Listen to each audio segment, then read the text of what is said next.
All right, let's have some fun. Let's do a little stream. So we got ourselves a fun little competition here today. Going to be popping off. This tournament's going to be going wild in just a little bit. Oh. So we're going to be jumping into our first match pretty soon here. Let me get you guys all set up with everything and show you what the deal is. But as always, like any and all stream, it's important to know that if you're just trying to get cracked out before you jump into an Age of Empires just slugfest, I like to use Sneak Energy. It's going to get me going places I don't want to go, and I'm not going to want to go there. Have some Sneak Energy. Let's switch on over to the stream. Let's take a look at what we got here today. Actually, let's go over to the bracket first. So here are our finalists in our massive SPARTY Brawl number 2. We have Zalami and Bloaty are going to be our first matches of the day. Then after that, they will be, whichever one wins, will be playing against the winner of Lucifron 7 and FTW Cheese. This is a good little pool of people here today, guys. We got a lot of people to... show off, a lot of things, fun things to do. Let's go ahead and take a look over here at, let me press display capture. There we go. So you can take a look at what we have here for the top 8. But let's go to the full brackets. You can see we had a total of, what was it? 60 players in today's Fun in the Sun. People kind of making their way all the way through. Taking a look at Salami, you can see that he made his way in undefeated, of course, because it is a best of 1, as you do well know. Coming against Beastie QT to win out in that top 8, or top 16. Yeah, no, top 8. It was right. I was right. And is going to be matched up against Bloaty here, who had a pretty good set of matchups here. Narazim. RU is a very good player right there. Into Adney, and then into Mylickow. Then Lucifron just making his way downtown through Traj and Dr. Oblivion. 2 really good players as well. And FTW Cheese going through Simtom and Black Widow. So a lot of fun to be had all the way up to the semifinals right here. I think our matches are good to go. Which is a relay. 1 min. Let's take a look here. We should be coming up pretty soon. Put that off. Check this out. Check this out. Boop. Ah, man, I set up some cool little boop. Oh, look at me. Wait, where am I? Boom, I'm right there. Wait, where am I? Hold on. I'm right here. Woo! Popping up and down. Oh, I set that up and I got way too much enjoyment out of it. We're waiting here to get started. I think we're good to go. Just about ready to observe this match. And once we can observe, we'll get going having some fun. Uh-oh. Okay. Alright, observe match. So, we have a minute delay here before things get started, but it looks like we have... Ooh, I'm stoked. So, it looks like we're going to be seeing Bloaty playing as the Abbasid Dynasty, and then Zalami playing as the Delhi Sultanate. These will be 2 very fun factions to see. We don't really get to see them very often here, so it's going to be a minute before this kind of kicks off here. But guys, thanks so much for tuning in. We've got a minute before the fun gets going here. But wait, I don't need to be here, so guess what I'm going to do? Boop! Oh man, I disappeared. And hey, you see that scoreboard up top? We don't need it right now, so... Oh, swipes away. God, I love it so much. Oh, I love it too much, actually. Kind of freaking me out how much I'm into that. I set it up and I'm like, I am a genius of technology. So this should be a pretty fun setup here with the Delhi Sultanate and with the Abbasids. The Delhi have some really fun tricks up their sleeve. There are very intensive early game faction and civilization where you do have to spend a lot of time setting up, you know, and I'll bring myself back, setting up a lot of your early tech with the mosque generation and making your scholarly influence in place so that you can start working on those researches very fast and quick. Looking at the Abbasids too, it is going to be a really interesting one because they as well have to generate their mosques and their imams and have to take advantage of all the benefits of their golden age. So both factions should be very interesting to see how this goes. Let's go ahead and switch the map to revealed.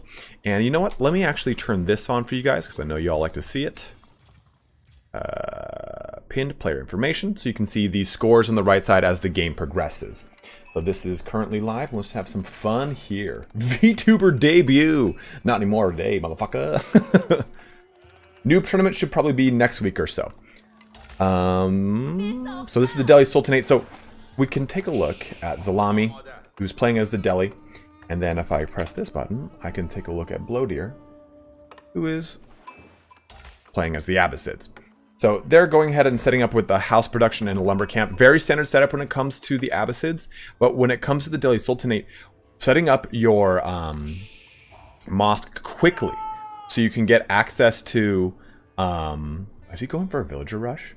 So you can get access to those technology researchers quick is really the name of the game with the Delhi Sultanate. So it's going to be interesting to see what happens here. Oh, that's a scout. I thought that was a villager. I'm like, you crazy bastard. I love it. And if there's anything you guys want me to remove, move out of the UI, anything like that, out of a shot, just go ahead and let me know. Let me go actually to income per minute here. We can get a good idea of who's got the income, who's got what going on. Zalami's got a good amount of nothing, really. He's got a good amount of wood right now.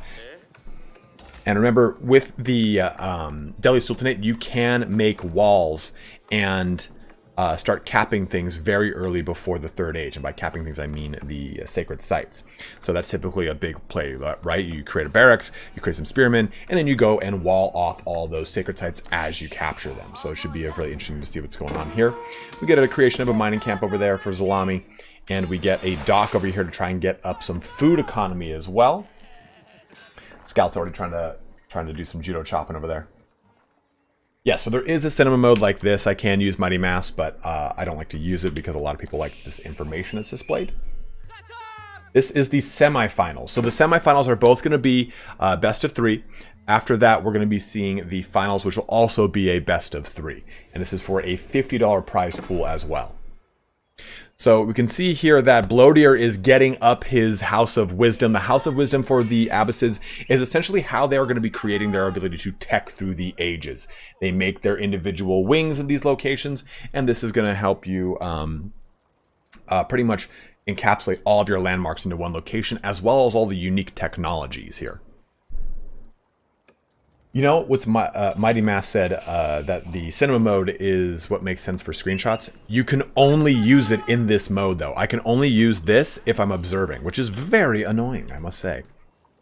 Interestingly enough, though, you know, and it might be because the Delhi Sultanate is not one that I'm amazingly familiar with from a competitive standpoint, but to see that a mosque hasn't been created yet for Zalami is kind of concerning to me, because, again, you get all your technology for free.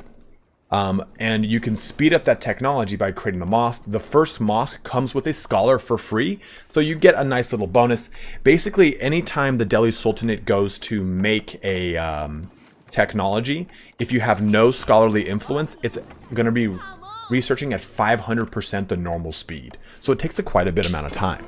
But you also want to be able to get a mosque up so you can get access to things like Sanctity, which are going to allow you to capture those sacred sites prior to the Third Age and increases your gold generation of them by 100%. It's pretty thick. Let's look back over here at Blowdeer.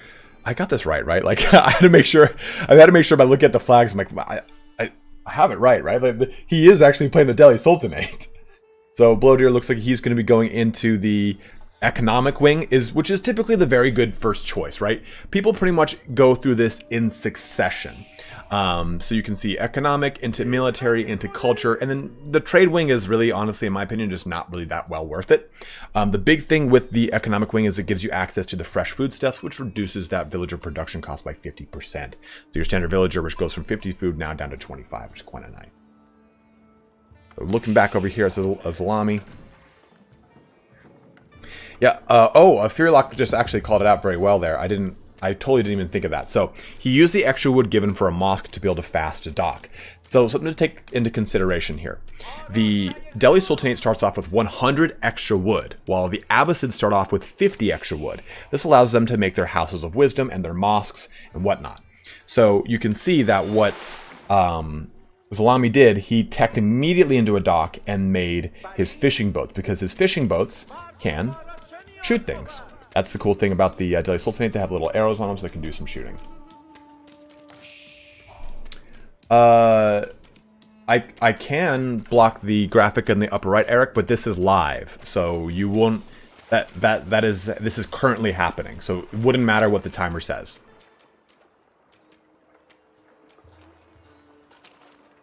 And again, we are on the map Confluence, so we get a nice amount of just kind of like a hybrid map that allows for some minor naval action. Of course, like, you can't go crazy here with French hulks kind of bleeding into blockading people, so it's kind of a nice little ditty.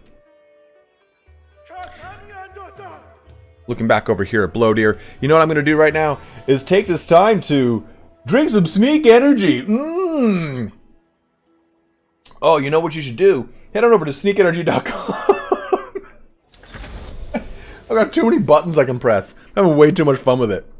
So Blowdeer jumping up here to the second age and taking a look at the score, things are pretty neck and neck. Blowdeer is at 660 versus Salami's 700 or so, and your score is pretty much a factor based off of all of the things active in the game. Your economic strength, your military strength, your income per minute, all of these things kind of factored into, I say, essentially a average, but it's not really like that. It's a little bit more of a complicated computation, but you get pretty much a good sense for how they're doing by looking at those two scores over here on the right. It gives you a good like kind of track of things. But looking back over at Salami, he has got his Dome of Faith up and he has got his mosque up. Now the Dome of Faith is going to reduce the cost of making your scholars out of this building. So from 150 down to 75, which is a really nice way to get the Delhi Sultanate's mosque online to make a lot of really strong scholarly influence play. See what's going on over here. It looks like a little bit of fishing boat play on some Dao action from the Abbasids. They decided, hey, you know, you've taken my food economy for too long. My fishies, I shall now make a fleet to combat you. So they both have the exact same ships. The Dao, the Bagla, and the Zebek. So it'll be interesting. It's going to be interesting to see how this works because they're equally matched ships. Timer stopping ticking spoils the end of the match. Yeah, well, when that happens, it should be live. I think it might be a slight delay, but yeah, I mean, you're gonna know when it's over. But we're getting some fun little naval action here. Some Dallas just kind of focus firing one down at a time. Now remember, the Delhi Sultanate can pull his fishing ship off to just kind of add some more arrows into this mix, but at the same time they're going to be getting healed by those fishing ships, as you can see, trying to mitigate some of that damage coming on board to these. And it's a 2-on-3 action here, but still it's working out pretty well. Did just lose a fishing ship from that action, and they've got two more, or another Dao coming out, try and mitigate some of that action happening. But 4 total Daos in action against a 3 Dao. That's like 4 or 5 times I've just said the word action. Not stoked on that.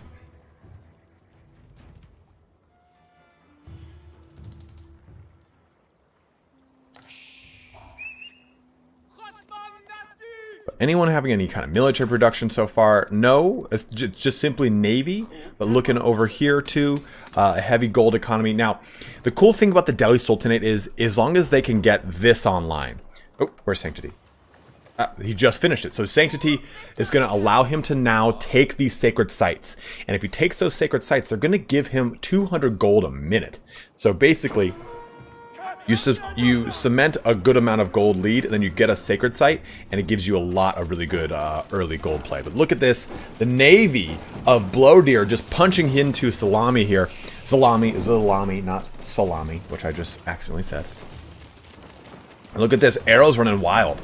Arrows are doing the dirty work over here. Just a nice little fencing play. Picked a couple ships off, and then retreated back. We got 4 total ships over here versus... Let me switch over. Versus 6. And remember too, these fishing ships can also shoot. It's not a ton of damage. It's only 7 bow damage versus these guys having 8 plus 4 burst attack. So 8 times 4 is the total amount of damage they can put out, which is kind of nice. What's over there? Coming down with another town center here, starting to get some pretty good teching over for Blowdeer. Getting some good opposition. He's already gotten that one technology that allows him to make villagers faster. So these two things in conjunction with the cheaper villagers is going to really allow him to get a strong advantage economically. Right now he's already ahead of score. He just jumped up in the Golden Age, which is also going to help him out with his villager gathering rate by a 10% bonus there, which is going to be pretty juicy. Scout on scout action, sure is. No one having any military production though, outside of just this little naval play, which is fine, right? I mean, the big thing here is whoever controls the seas is really going to have the ability to get some initial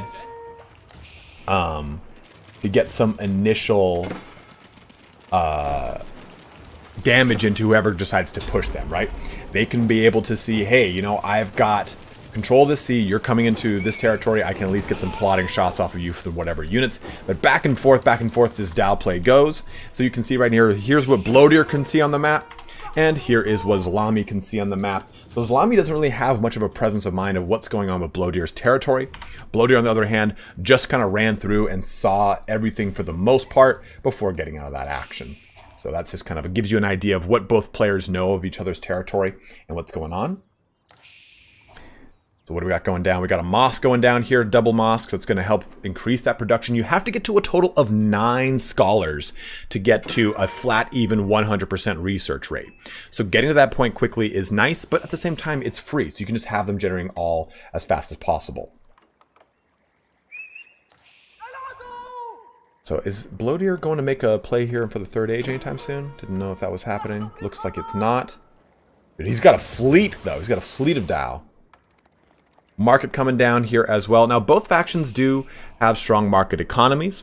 I believe it is the Abbasids that can control what comes in and out of a market whenever they go. Oh, man, look at this big push here. In by Bloater into Zalami. Trying to get some good pulls off, and he's just ripping through all this, right?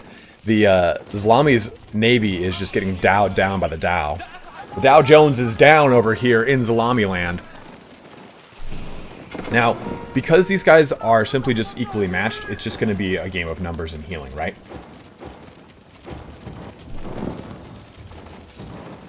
Look here, we're at 7 versus...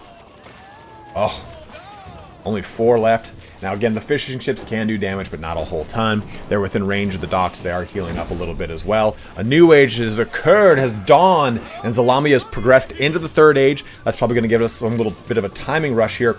We can see that Zalami has pushed up in score now above Bloater 2, so it's given him a little bit more breathing room, even though Bloater had to invest a lot of wood economy into getting this hard little shot into his navy. Let's see if that has equaled any military production. We got a siege workshop coming down, and he went with the House of Learning. Honestly, I think the Delhi Sultanate is an interesting faction in that in my opinion, it has a very linear choice of landmark until the last landmark. You always, in my opinion, want to go with the Dome of Faith because it gives you this 50% cheaper scholar, and the House of Learning, like the honed blades are so strong. It makes your men-at-arms and your knights be some of the strongest ones on the table as far as the amount of damage they can do pound for pound. And I really like it. I think it's a really solid choice. It's their age 4 that's really has really kind of up in the air. So blacksmith coming down here as well too, because you do want to have as much of the technology going as fast as possible. So getting 2 blacksmiths online is a really good choice. But interestingly enough, we only... oh! Bloater catching up here now to the third age with the castle age as well. And it looks like we really only have the siege workshop, right? Yeah, the siege workshop is our only military thing outside of the dock over here for Zalami. Zalami, though, getting a Bagla online, which is going to be a ballista and archer ship. So a little bit different than a Hulk. A Hulk has access to just simply your big beefy ballista, but this gives you access to a ballista and a 50 damage archer. So you're basically doing the same amount of damage, and it's just kind of different. So it's going to be able to do a little damage here. You can see he was trying to get around, get some shots in. He has to stay facing a specific broadside. You can see the white bar above his health. That is the ballista reloading for another shot, and it is mulching through the opposition. Take a look. I mean, you've got... oh! Uh-oh. We got... oh, man. It is getting pretty spicy over here. We've got some Baglas on the field that are doing damage to each other. The Dows were getting ripped apart for Zalami, but now Bloater has gotten 2 Dows on board against the other 2 Dows. And take a look at this. Look at this. Bloater is doing spin to win. So he's facing the broadsides. He's repeating them in circles, trying to get both broadsides to shoot. So basically, it makes it so that the unit, or the actual ship, doesn't have to spend as much time reloading. The one that's already reloaded now shoots. The one that's reloading then shoots. It just kind of trades off. So really nice micro play there, completely smashing out the entire navy of Zalami by Bloater. This pushing him up in score to 2,500 against that 21-28 of Zalami. and bringing out another big Bagla here. That was really nice. That was really good play. That's really how you should be playing with the Hulk, the Bagla. I don't remember the name for the Chinese and Mongol one. It's not Szechuan. Fuck. No, that's Baochuan I'm thinking of. That's their warship. But really nice grab here, though, for Zalami, getting 2 sacred sites. That's going to allow his gold economy to really pick up even more. He has a ton of villagers on gold. And we can see it's 784 gold a minute, as it says right there. All the investment, pretty much for the most part, it seems, has been really in the naval production, right, for both sides. Looking over here at Blowdeer, we spent a lot of time on Zalami, so let's take a look at Blowdeer. He has got 5 barracks set up, and that's probably going to make for some disgusting play. We'll see what's coming out of that. Uh-oh. Yep, he's made some men-at-arms. They're going to be producing a Springald. Remember, he is the Abbasids, so this allows them to make Springalds and Mangonels. Oh, man. Blowdeer getting in here. And Salami making the choice to go with some Springalds out on the coast, giving him some play action against these attack ships. Look at that. Some good damage into them. Good range, too.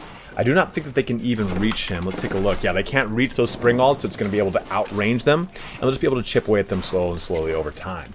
Now, the big thing here is he's losing the naval, supremacy. He's really falling behind in that now. He's got 2 big warships to deal with. He does have a little wall, which is now being attacked by Blowdeer's military force of men-at-arms. He's got 13 men-at-arms coming in for that ass as well.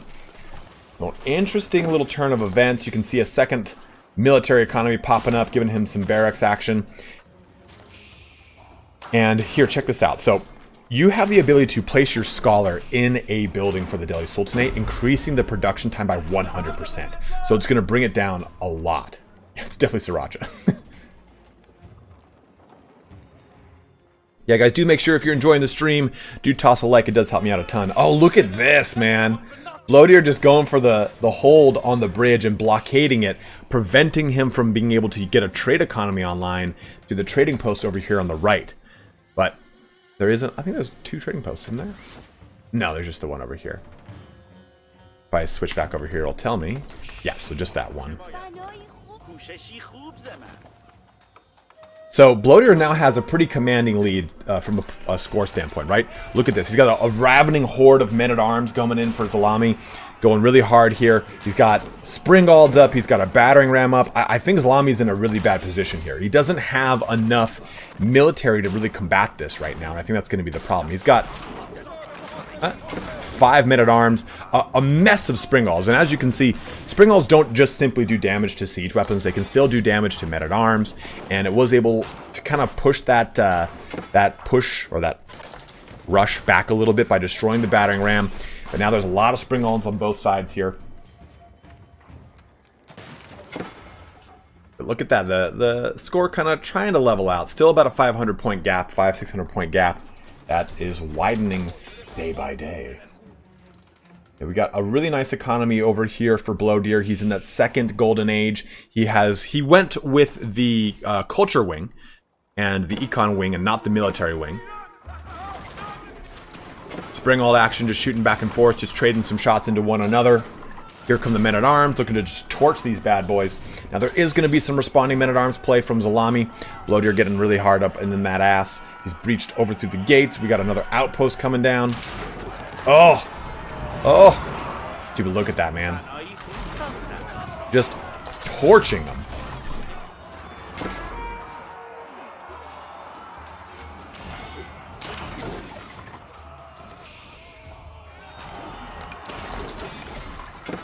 I've taken a break to drink something.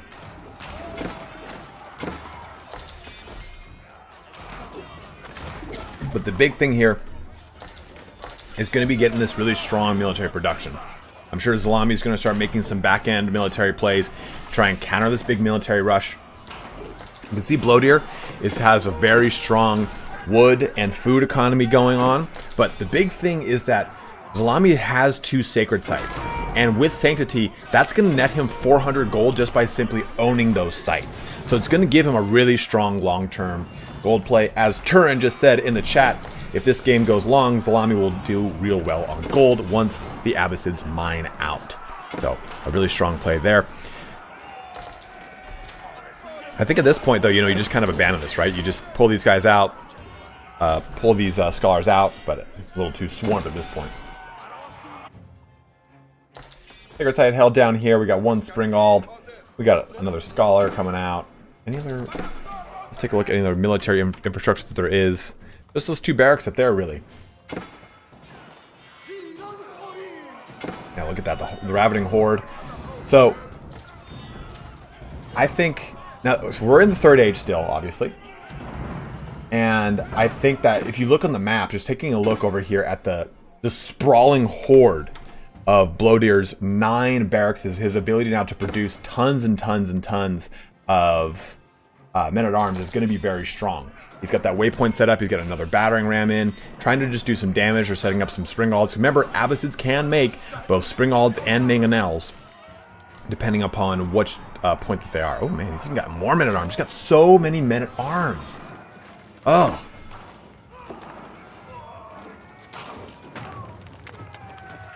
One of the barracks is going down. A scholar taking a plunge from a Springald 5.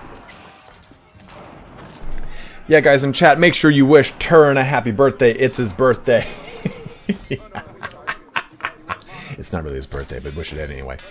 But man, the amount of military production that Blowdeer has is very strong right now, right? He doesn't have a really good amount of food, right? You can see he's really dropped out on food, but he's got a lot coming in, so that's going to be good. It's going to be able to kind of balance out for him. Looking back over here at Zalami, jumping over to his land, you can just kind of see on the map presence going on right now, right?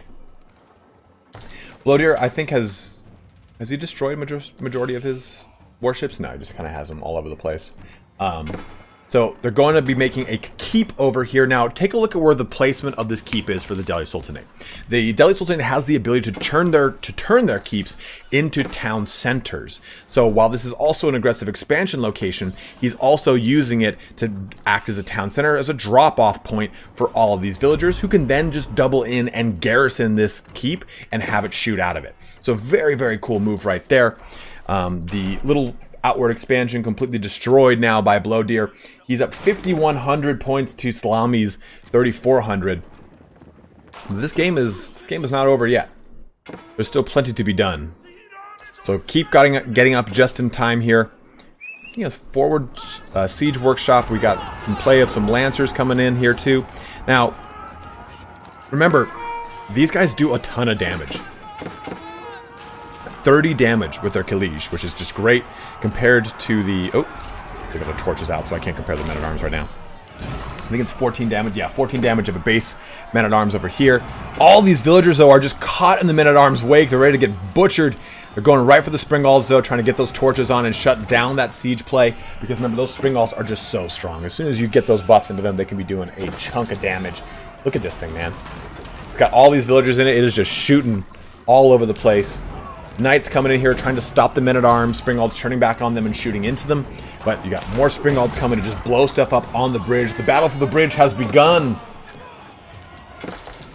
And they're not going to be able to take out this keep, and I think this is going to be ultimately a better trade for Zalami, because he's going to be able to kind of come back a little bit better from this. But look at this, man. Dude, Blowdeer is just... He's out for blood. Like it's in the water. He senses it. They're building more battering rams back here. They've got siege workshops coming out. What can we expect? The greased axles as well. So, the keep's still in great health. The villagers off the keep now, and we can see the men-at-arms trading into the other men-at-arms.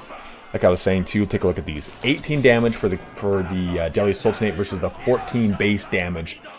In fact, actually, I think that's buffed up. They've got one of the blacksmith upgrades too. But man, look at that, dude. You've got 3, 4, just Chungus, 5 Chungus battering rams. You have a fleet of reinforcements of these men-at-arms coming in for Blowdeer. Now, Zalami's going to definitely want to get some stuff to counter that, right?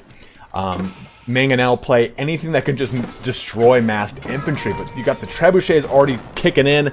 And when these... Oh, here come the battering rams. These guys are going to do short work of this keep. It's not in a good position. Dude, look at this ravening horde of men-at-arms. They fear no darkness. They just come right for it.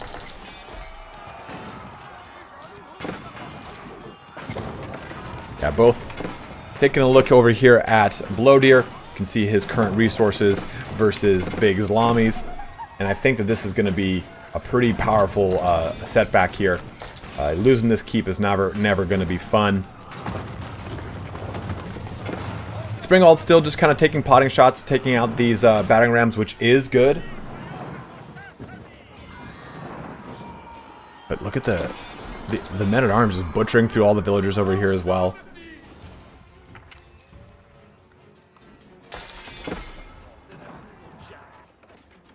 Dude, look, I just watched the map and I see this moving red dot of ants, which I know all to be men-at-arms.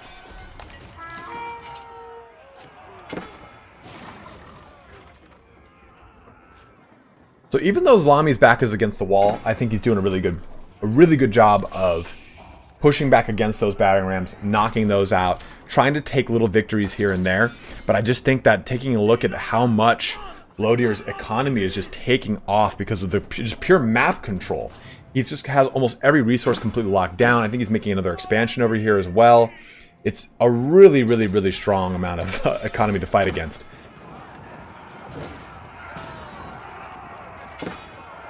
F 5,900 points to 3,200 with Zlami. Blodear is just kind of in it to win it right now. Pushing for the throat.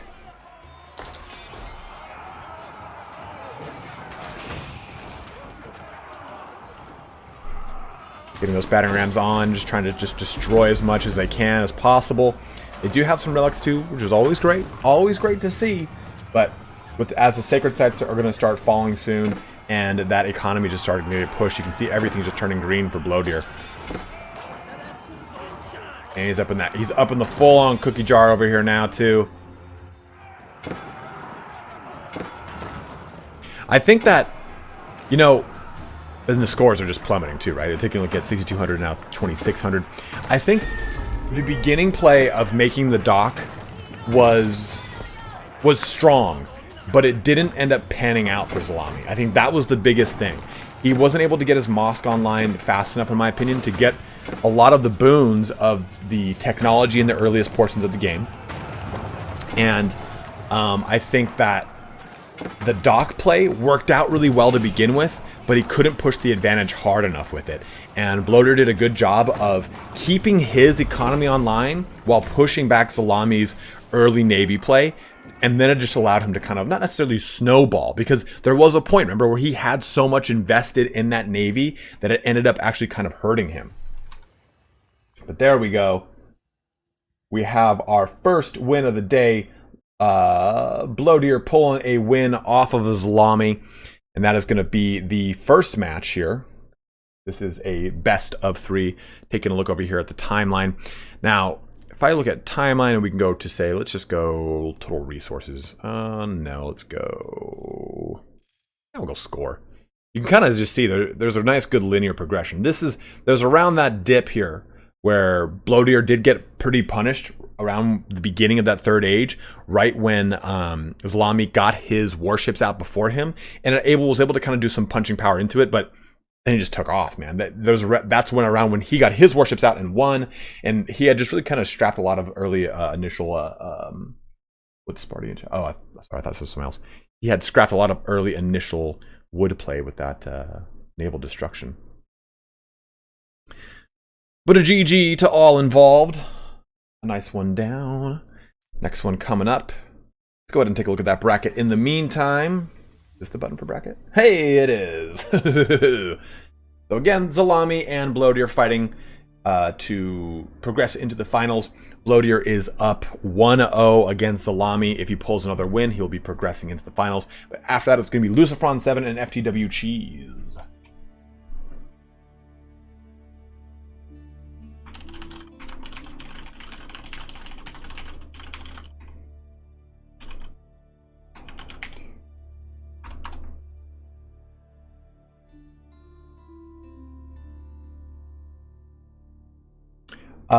Evander, he went economic and then culture. He did not go with military until the third age.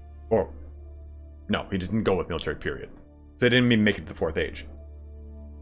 They might have, and I didn't see it. I mean, he might have started producing it and didn't. So people asked in chat, am I against the score part? From everything we just saw in those patch notes, or the what's coming notes, it doesn't look like we will see the score in any kind of competitive multiplayer. Like, if I press this, we won't see the score. Yeah, I'm standing up. I'm standing up. Standing up. I've started doing culture second. Preservation of knowledge is too good. It is really strong, Evander. It is very, very strong. I agree with you. FX bracket number 2. What's wrong with it?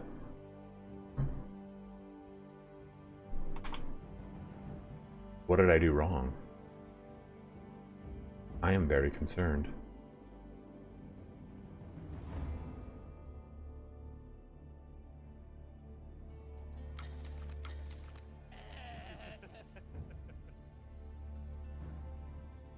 Yeah, I don't know what's up with the font on that. Like the Lucifron one, it's got all the same exact things as the other one. I don't know why. It looks sharp, right?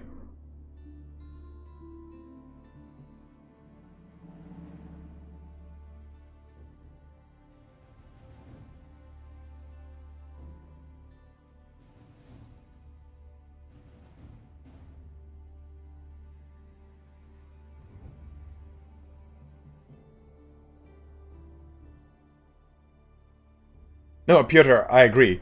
You wouldn't see it, though, as the player in competitive. But I would. Which I'm fine with. I'll fix it later, Mighty Mass. I don't have it up right now.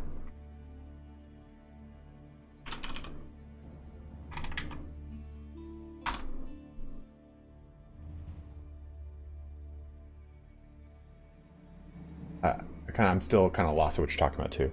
There is a $50 prize pool, yes. Info box shows 1 last brawl. I don't know what that means.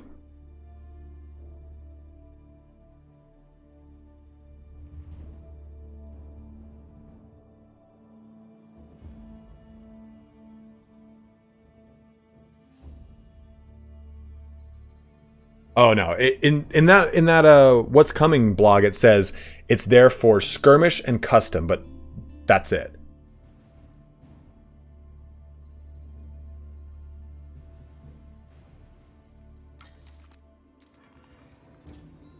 That's weird. I hope I got that in time. I was waiting for them to tell me. So it looks like we will be seeing for the next match. Well, bam. We're going to be seeing the Chinese against the English, Blow Deer on the English, and Zalami on the Chinese. Looks like they just started, so that's great. I got that just in time. So, that was close. So we're going to see this one kicking off here now.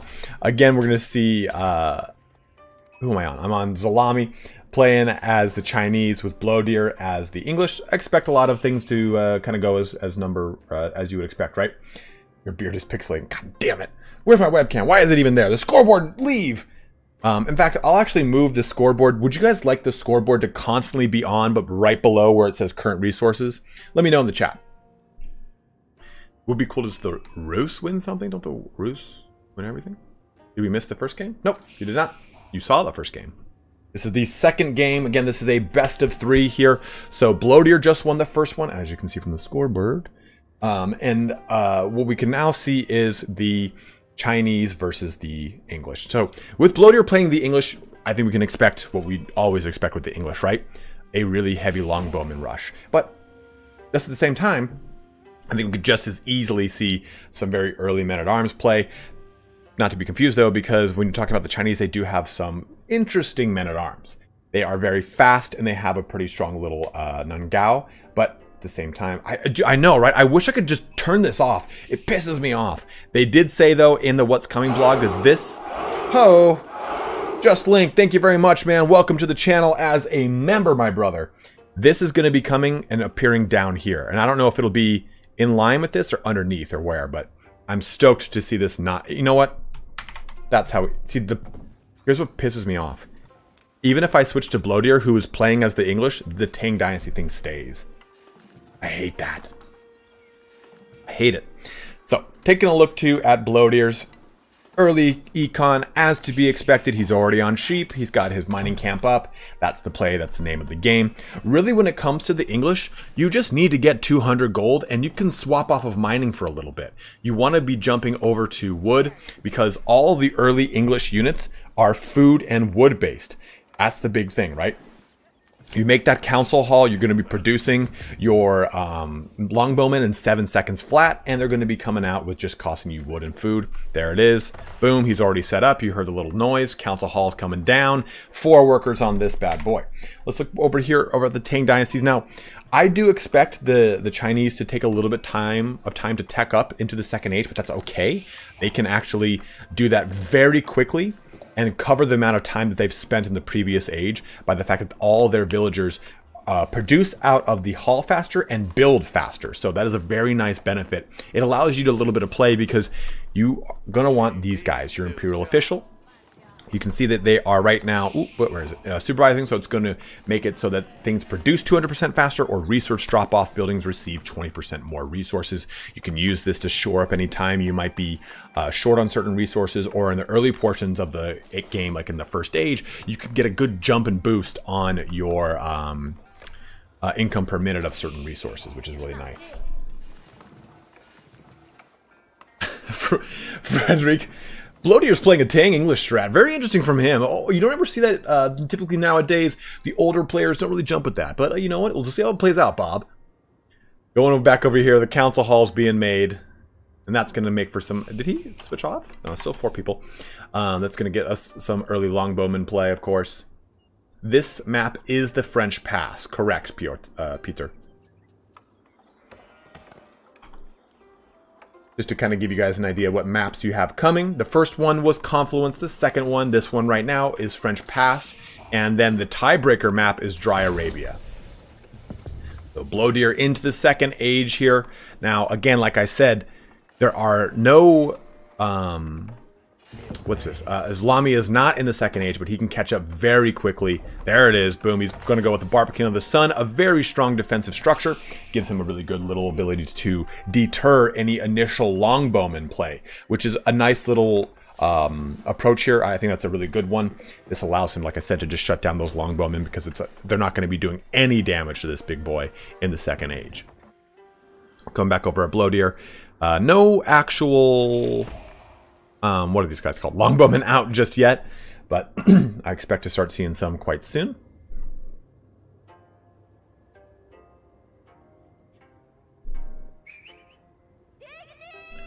Probably I'm taking a break to drink something, or else my voice will fry itself. For those of you who don't actually, like, I know I keep talking about sneak energy, but it's like G Fuel. Think of it like G Fuel. But it's not a bunch of proprietary blend bullshit. It's simply just caffeine and BCAAs with no sugar. That's why I've been drinking it for years. And Lionheart X10, who covers Total War content and a lot of other fun games, he's a sponsor, or he's sponsored by them. He's like, hey man, you want to be sponsored by them too? I'm like, I mean, yes, absolutely, please, please, please. So they are a sponsor of mine. And as someone who's a health nut, and also low-key addicted to pre-workout, I can tell you, it's a great thing. It's a great, great, great thing. Let's jump to the live portion, because I guess we're not in the live portion. There we go. So a second expansion down here for the talent for Bloateer, getting a strong economy online quickly. Yes, sure, Christian. And if there's ever a point, I'll try to do this more often, guys, because I see you asking for it. But just to give you an idea of who can see what, Zalami's got a pretty limited scope of what he can see. He sees that there is a second town center expansion. He sees that council hall. But looking over at Bloateer, Bloateer has not seen anything. Well, he's probably, yeah, he has. He's skirted through it. He's walked through already. So he's already kind of seen what's going on over there in Zalami land. This gives you guys a good amount of information as to what they see. And I'll try to do this more often. I apologize for not doing it as often. I always just kind of think of looking at things in the whole revealed map state. Map seed info would be pretty cool. I think there you go. There's the map seed info for you, Mighty Mass. If you ever want to see map seed info, guys, please just let me know at any time. Income per minute, man, that's the real one. That's the real one. I mean, the current resources is good and all, but if they've got 48 food left, that's not really a good indication of what's coming, you know? So we got the Imperial Academy down. So both the Imperial Academy and the Barbican of the Sun. Now, if you are playing as the Chinese, building both will enable you to get all the goodies and progress into that dynasty. So this should allow for the Song dynasty to become active for Zalami if he so wishes, making it so that his production time is reduced for villagers by 35%. These wolves running wild up in this piece. And of course, too, with the Imperial Academy, anything in this gold aura is going to generate more tax. And the way that the tax works is anytime pretty much anything works. So a resource is dropped off, a military unit is produced, a trader does a drop off. That generates a tax for the Chinese that you then use Imperial officials to bring back and give you a passive gold income. It's interesting to see two factions that have really good passive gold income. Because, well, I think every faction has a way to get a strong passive gold income, right? The Rus have their hunting cabins. The Delhi Sultanate's got their sacred sites. There's always some way to kind of do it, right? The relics for the Holy Roman Empire and the mill over here for the English is going to enable them to get enclosures, giving them 1 gold every 3.5 seconds per farm, which is very strong, very devastating.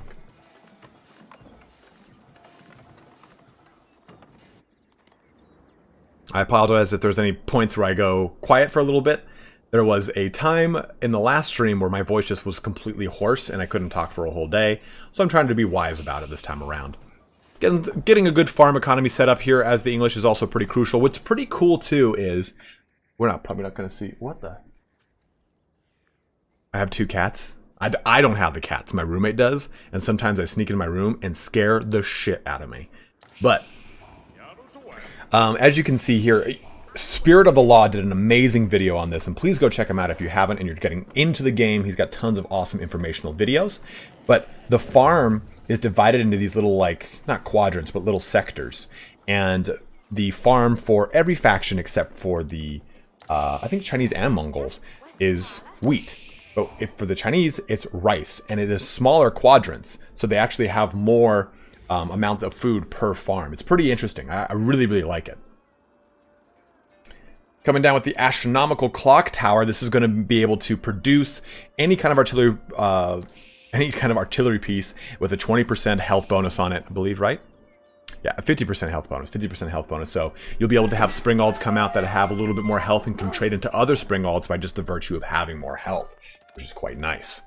Bloatier, though, getting a pretty good map presence. Let's take a look at what he can see right now.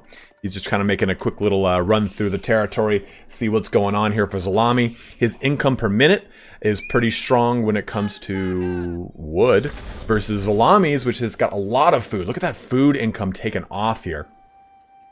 And remember, like I said, the Chinese can really shore up any kind of changes when it comes to their ages, right? So Zalami was behind, and now he teched into the 3rd age before Bloatier, albeit it was handfuls of seconds, but still, like I said, he was almost a full minute behind Bloatier's progression into the 2nd age, and now he's beat him. So you can see how the ability to produce and make buildings and units quicker for the Chinese allows him to hit a really good ramp.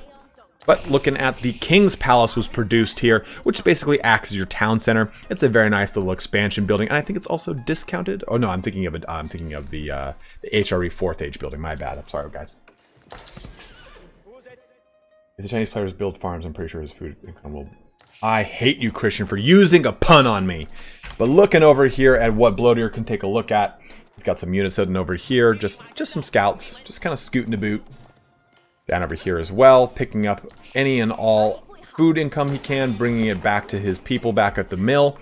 Hasn't moved into the berries or farm economy just yet, just kind of solidifying that. Now, what we should do is take a look at map presence and that overall economy and military presence, right? So for Zalami, no real military presence, right? Just got the stable down, made some more scouts with it. But looking over at Bloatier, again, strong amount of knights. We're going to see a big amount of knight play is what it looks like coming from Bloatier. He's just popped 1 out, but it looks to be having more. Yeah, he's got 4 total knights coming out here. No longbowmen, surprisingly enough. But the big thing is, look at this. The 1 town center, 2 town centers, 3 town centers for Blowdeer. And this is getting him a lot of really good econ. Conversely, oh, I thought that was a town center, my bad. I was like, oh, is that a town center? We still only have 1 town center for Zalami. And it starts to show in the income per minute. Look at that food and gold income per minute. He does not have really that strong economy that Blowdeer does. It's the same thing that Blowdeer did last game. He was expanded so quickly when it came to that econ and just booming out with it. And now he's starting to hit a good amount of military production. Where's everything set? All the way over here. So he's going to get some knight harass in. And the knight, in my opinion, is a good play. Because when you take a look at, well, do we have it? Okay, so it looks like they're going to go counter with their own knights. But my brain just went crap. This, haha. The Zhugnu, the crossbow unit for the Chinese, is not amazing. It's high priced, unfortunately, which is apparently supposed to be coming down in one of the more recent patches. And it just shoots burst shots of arrows, and they don't do any heavy damage, which is unfortunate. So I think that's actually a pretty good play there. Josh just asked, sorry, what's the value of multiple TCs? So allowing you to make multiple town centers enables you to produce double and then triple the amount of villagers, which enables you to have a faster ramp on your economy. If you say, hey, you know what? I really need to switch over to a strong amount of wood economy. Well, I can make 3 villagers to your 1 villager if you've got 1 TC versus my 3 TCs, enabling me to get more villagers out per second to enable a faster amount of wood. So it takes 20 seconds to make a villager. In 20 seconds, I'm going to have 3 villagers to your 1. Does that help you, Josh? All right. God damn, I love looking at each faction's individual aesthetic. I really like, it's one of my favorite things about the game. But take a look at that. The interesting thing about repeater crossbows is they get +3 damage from 1 level of arrow upgrade. Very good point, Peter, because the arrows come out in bursts, not in one shot. So doing 1 more damage increases it because it's going to have a burst of 3. So it'll be 3 more damage effectively over time. Alright, so Springald's getting some early shots here into this monastery. We got a knight coming here looking to torch these bad boys. And then some knight play from behind, ripping through. Blowdeer just jumping right onto these Springalds, not sparing anyone here with his 8-pack of knights. Guys, check out Big Daddy H for Havoc in chat. If you have not seen H for Havoc's channel, you owe it to yourself. Please go and check out Big Daddy Havoc. Lancers, though, getting hit now in by some veteran horsemen. Expecting some kind of crossbow play out of these. Remember, these guys do additional damage versus range. That's going to allow them to just chunk out any range play coming from Lami. Blowdeer just getting up in the cookie jar here, trying to disrupt that econ. And honestly, this can sometimes be a really strong play, right? They're not going to, you know, capitulate this base and destroy everything. What happened was they just pulled 4 people off of food econ right there. And it's going to force all these people that were doing wood econ. You got 10 in there. These guys are off that food production, off this gold production. That's the big thing when it comes to just jumping into someone's base real fast. It just disrupts things a little bit. Remember, Blowdeer had green here and green here. Now, you know, not so much. So you do these little things here and there to just kind of slow the enemy down, kind of force them to make a play against it and adapt. Ooh, a siege workshop going down. Blowdeer getting really brave with a forward expansion down over this region. More expansions over here too, and over. Oh, okay. Ho! We got a pack of doom coming from Blowdeer with some horsemen and some knights. Looks like there's not a lot over here for Zalami to counter that, though. I'm going to switch over here and go to all of that. So he does have 3 stables, which is just going to enable for some more horsemen. Dude, look at that action. Springald's getting in. Villagers going to be jumping into the Barbican of the Sun, helping start to just shoot out at things. Maybe not. Maybe they're going to go all the way back here. Springald's just getting dunced. Capturing a holy site here for Blowdeer as well with some of his priests that he had from that monastery. And this is looking pretty brutal again for Zalami. Zalami is now down in points, 2,600, 2,700 against Blowdeer's 35. So again, the point is basically a summarization of the total econ, military, landmarks, progression of age, everything. So it's pretty much a good indicator of how they're doing compared to one another. And man, look at they're just getting right up in it. Barbican of the Sun's going to start chunking away at them, so it will be, they'll be able to fend this attack off, but I think it was obviously a very strong one for Bloateer. He got a lot more out of this. Sure, he's going to lose these knights and these horsemen. He could even pull back if he wants, but he was able to crush out that army and disrupt that econ here for Salami. Oh, big breath.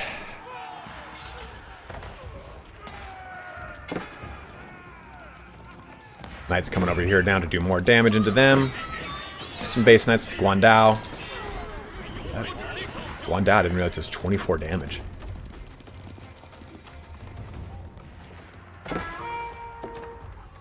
Also down here, getting up in that cookie jar too. So one thing to note about the Chinese is the gun slits. All of both the town center and the outposts have hand cannons. And I think Salami, seeing the writing on the wall, goes ahead and takes the defeat. Pushing. I just blanked out hard right there. Pushing, I almost said Balrog. Pushing Bloateer up into the finals here. 2-0 against Salami. Crushing out with the victory as the English. So, a very strong play. You can take a look over here at the timeline. You can see what happened. Gives you an overall idea of what's going on. The score, too. Things were pretty neck and neck, kind of trading back and forth. And then it just kind of hit that initial push into. This is about that point where, oh, damn, could you just please? Bloateer pushed into the base and did a lot of disruption. And I think it just, from that point on, there was going to be a larger and larger gap for the two combatants. So, let us take a look over here. We'll go ahead and look at the bracket. Let me tell our other bros that they are up. Give me just a sec. Copy. Paste. Duplicate.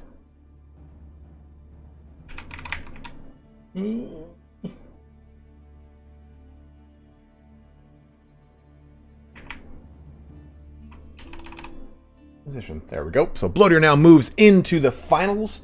Go ahead and tell the bros that they are ready to go. Okay, we are talking to FTW Cheese and to Lucifron.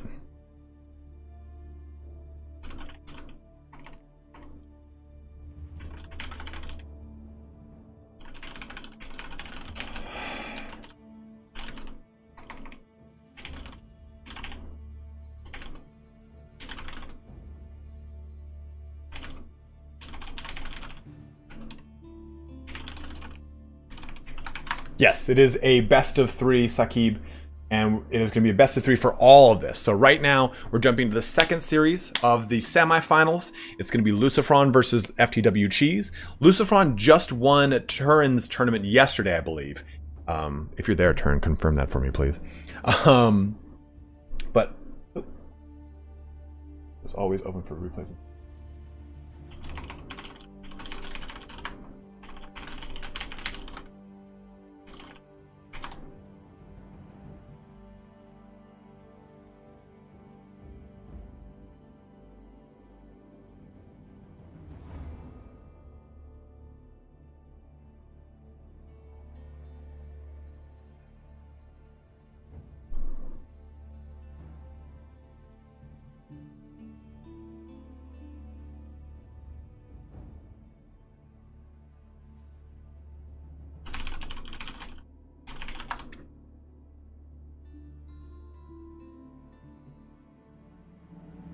They're just getting their maps all set up and everything. Guys. Check out chat. Evan's in chat. My brother is in chat. Everybody say hi to Evan. He's my brother. He's my brother. If you like any of the art on the channel, he made it. If you like good-looking people, it's not me, it's him.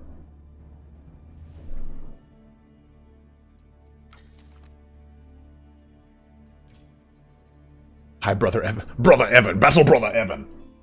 Spat everywhere when I said Battle Brother.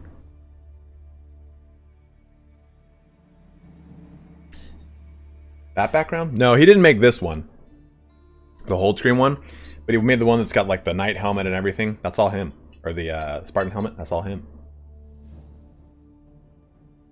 My avatar.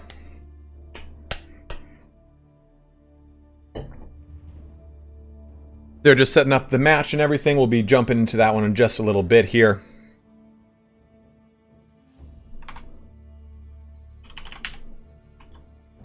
What's your other name? It is Salami.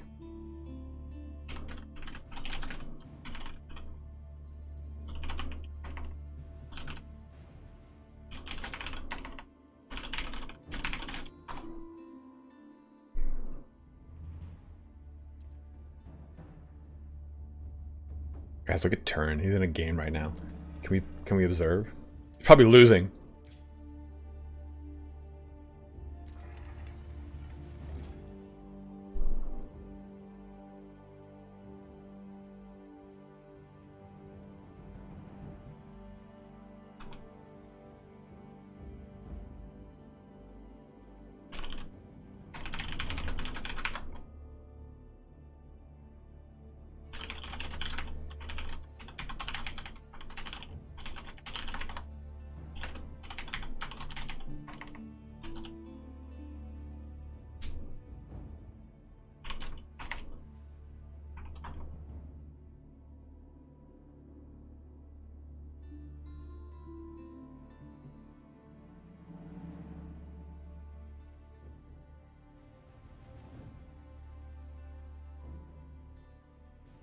Art Evan. I mean, I don't know what I can...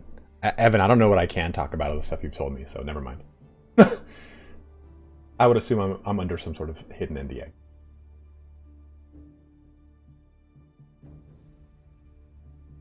Quentin, what's up, brother?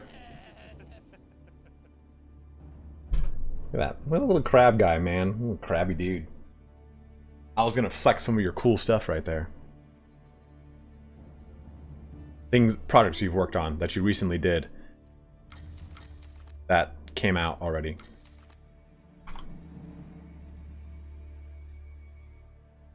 There is a pick and ban, yes.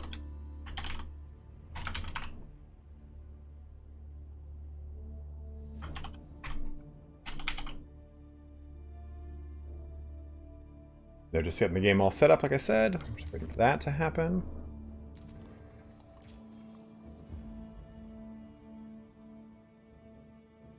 No, Evan didn't play Total. He did not play Total War Warhammer, nor Warhammer.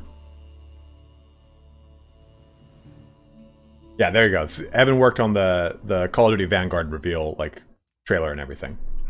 So our next match is going to be Lucifron versus FTW Cheese, the first one of this series, and we're going to be seeing FTW Cheese playing as the English, and we're going to then be also seeing Lucifron playing as the Mongolians. So this should be a very interesting fight because there are a lot of ways that the Mongolians can get up in the cookie jar of the English very quickly and easily.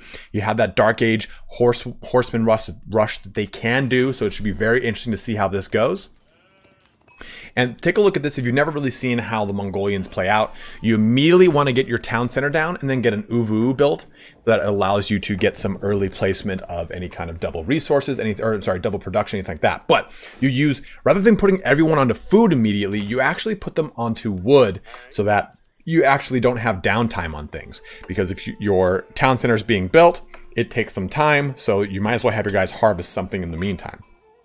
As you can see, this is set up to go all the way over here to work on berries immediately, actually. Is this all? I'm just making sure this is all queued up properly. Okay, good. And looking back over here with Cheese. Cheese has already set up his mining camp. He's got a house coming down. His villagers are on them sheepy sheeps. They're getting the ass started.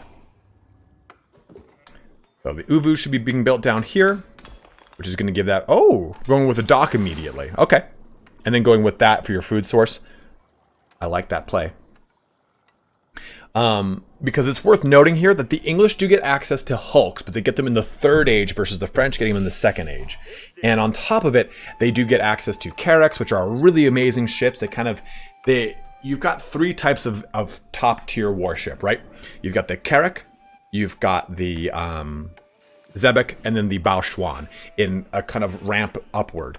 It's very rare that you get to see that age 4 warship actually come out, but the Baochuan is the one the Mongolians get access to, and they're both at opposite ends. The carrack has a faster ship that costs less, but it does less overall damage per shot.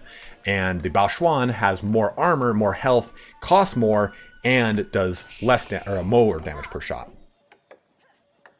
Eli, I do what I can, my dude. Oh, I'm sorry. That's not even supposed to be there anymore. Boom. Thank you, Sakib. And let's go to income per minute so we can see what's going on here. Lucifron, really strong in the wood because he went on that immediately. His food production should start to pick up here, though. Yeah, I did not mean to keep that scoreboard up. Sorry about that, guys.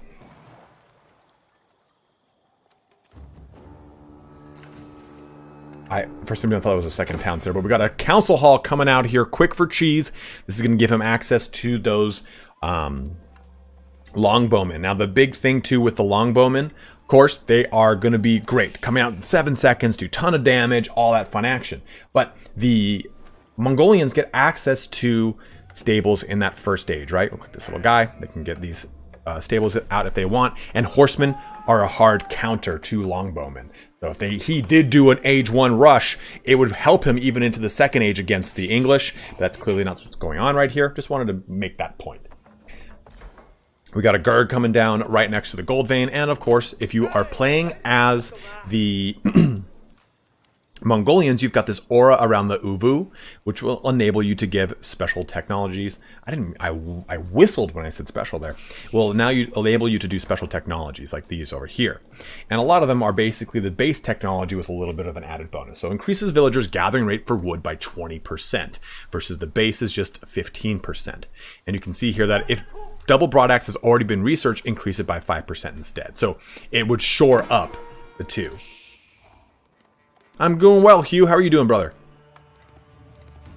Just to kind of show you what's going on across the map, Lucifron can see all this, or has discovered all this. So he's seen a little bit of what's coming on. He sees that council hall's out. He's got his con kind of just murking through the woods over here. Into that 2nd age for Cheese. Now, for Lucifron, he hasn't done as much exploring. He does now know that there is a little bit of a... what the hell is this thing called? A dock and some fishing economy going right. He's seen just the kind of outskirts of the lands of Lucifron. But Cheese is in a good position here into that 2nd age. Probably going to see some fancy stuff happening with Lucifron. He is a very top tier player, and so is Cheese, so it should be very fun to see. Now we see the deer stones going down. This one's pretty cool. So what this does is it grants this bonus, the Yam. Cavalry, and traders near an outpost get 15% speed for 20 seconds. So this enables you to make a bunch of outposts across the map basically and help give you essentially, think of it like Mario Kart running onto those little gold arrows that give you a speed boost. If you just line these things up, you basically have these guys going from outpost to outpost getting massive amounts of bonuses. One would always ask, as Eli does dock size matter? No, it's just how you fish it. And longbowmen already kind of getting some shots out here. There is no actual military. Oh, there it is. Stable's coming down. You know, he has someone coming there, right? Okay, good. And the nice thing is that the longbowmen are on these fishing boats, and the fishing boats will take quite a bit of damage here. They can, of course, be healed because they're close to the dock, all that fun action. But if Lucifron just kind of dances around over here and keeps these guys well and delayed, it'll give him some time to set up his stables. And he's built his stables in the aura of the Uvu. Now, he can double produce units, so they'll come out the same amount of time, but he costs a little stone, and he makes 2 for the price of 1, which is very nice. Sure. There you go, Turkey Serpent. What a fucking name, dude. All right. So Uvu is down. In the meantime, I'll be stretching my leg because holy crap, I just got a cramp. But The deer stones are down here as well. Let's go ahead back up at FT Dub. They can look at Big Daddy Cheese's base. He's going down with his barracks, so you're going to start producing probably some men-at-arm play or spearmen, more than likely, because that's going to enable him to fight against the horsemen that are being double produced right now. Oh, actually not. Going with the upgrade to the horsemen first, and then he's probably going to double produce them.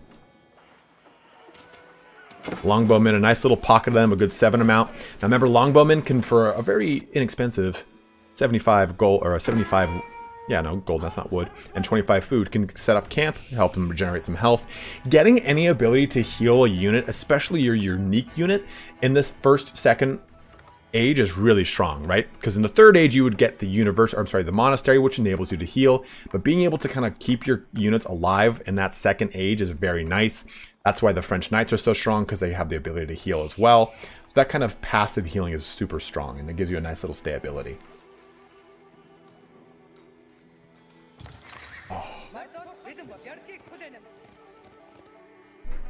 All right, so 2 horsemen out right now. Just a nice little block of longbowmen, just to kind of give you guys again what's going on. Lucifron can kind of see what's going on. He's got his con down over here.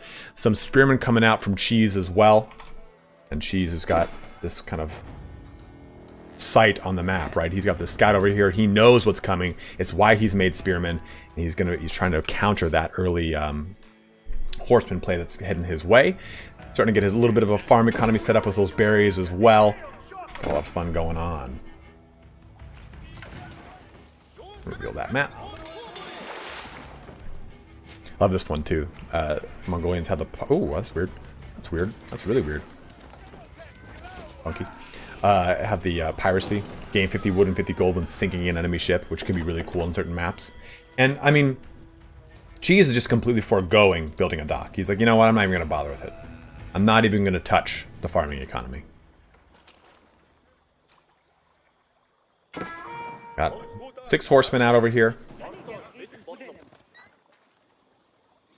Lucifron just taking his time. He's up strong with his gold. He's up strong with his food. Cheese, though, doesn't need to really worry about food in that second age. Remember, he's playing as the English. And the English's primary production of these units right here is nothing but food and wood, and these are the 2 things that are going to work against the Mongolians right now. So he doesn't need to worry about heavy gold production to get, say, knights out or really big men-at-arms units. So he's just kind of playing to the English's strength in that nice food and wood production. He jumps up just enough here and there to kind of lead the way with food and wood, enough that it kind of keeps his army up and running. His Khan over here just trying to shoot at things, getting some harassment play in. Now, the Khan, if he dies, he will respawn back at the base. Oh, ho, ho, ho, ho. Speaking of, so you can see it's going to take him about 2 minutes to respawn, then he'll appear back at the base. And you can see that the horsemen just jumped right in on the archers. Cheese just doing some micro, bringing him scooting and shooting back, taking little pot shots back into these guys. They do have some spearmen to come and kind of short things up, but he's just dealt with the spearmen over here for Lucifron, and he's kind of retreating out from that action. So this did stop the shots and that were abusing his fishmen. That was pretty wild. I didn't expect that. A light junk archer ship too. Now the cool thing is he can kind of place these around here, kind of make a little bit of a blockade and harass, say, these spearmen or anything that's going to get in range of these guys, while he uses his horsemen to jump onto the longbowmen, perhaps. But Lucifron now up, very commanding, and rest of the production of resources here. Food dropping a little bit behind. Take a look at the score. We're at 1,700 for Lucifron to around the 1250 point, 1225 point for Cheese. Archer's ships just kind of taking some shots. And take a look. We get a total of 30 damage from them. We get 3 burst attacks of 10 damage each. It'd be interesting if their sails, like, as they started to light on fire like that, they started to do less damage. That'd be pretty cool. So a lot of horsemen now coming out. Now with the drop down of the archery range, he's going to be going with some archers. This will help him take care of those pesky spearmen. They also have access to the Manjadai as well. Now I can't, is it Mangadai or Mangjadai? Manjadai. I always thought it was Manjadai. I guess it's Mangadai.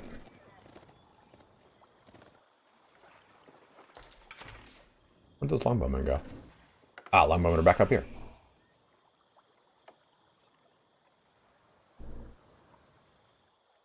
So just plopping down right here at the river crossing with the light junk for Lucifron. The new Khan rises. And he's just back in the mix. Mongu die. Okay. Thank you very much, Nanu. Got a nice amount too. 14 total horsemen. A little beat up too from their last little engagement there. Anything with a throaty voice. Mongudai. Got it. So Chi's now starting to move into some gold economy. Because you do still need gold to get some research. So you do need to actually tech into that. Got a spearman right next to it too. Keeps him from actually losing anything. Again, Lucifron though, in a pretty good lead here. About 600 points above Chi's. Let's go ahead and... I see what's going on right there.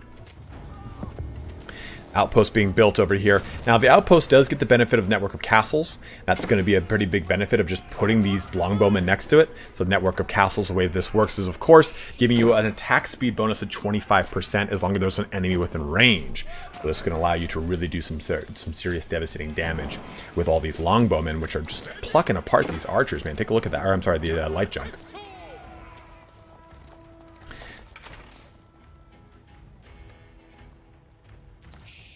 Good farm economy set up here by Cheese as well. But Lucifron getting a really good lead now on that food and on the wood. Almost 100 and 300 respectively. Or 300 and 100 respectively.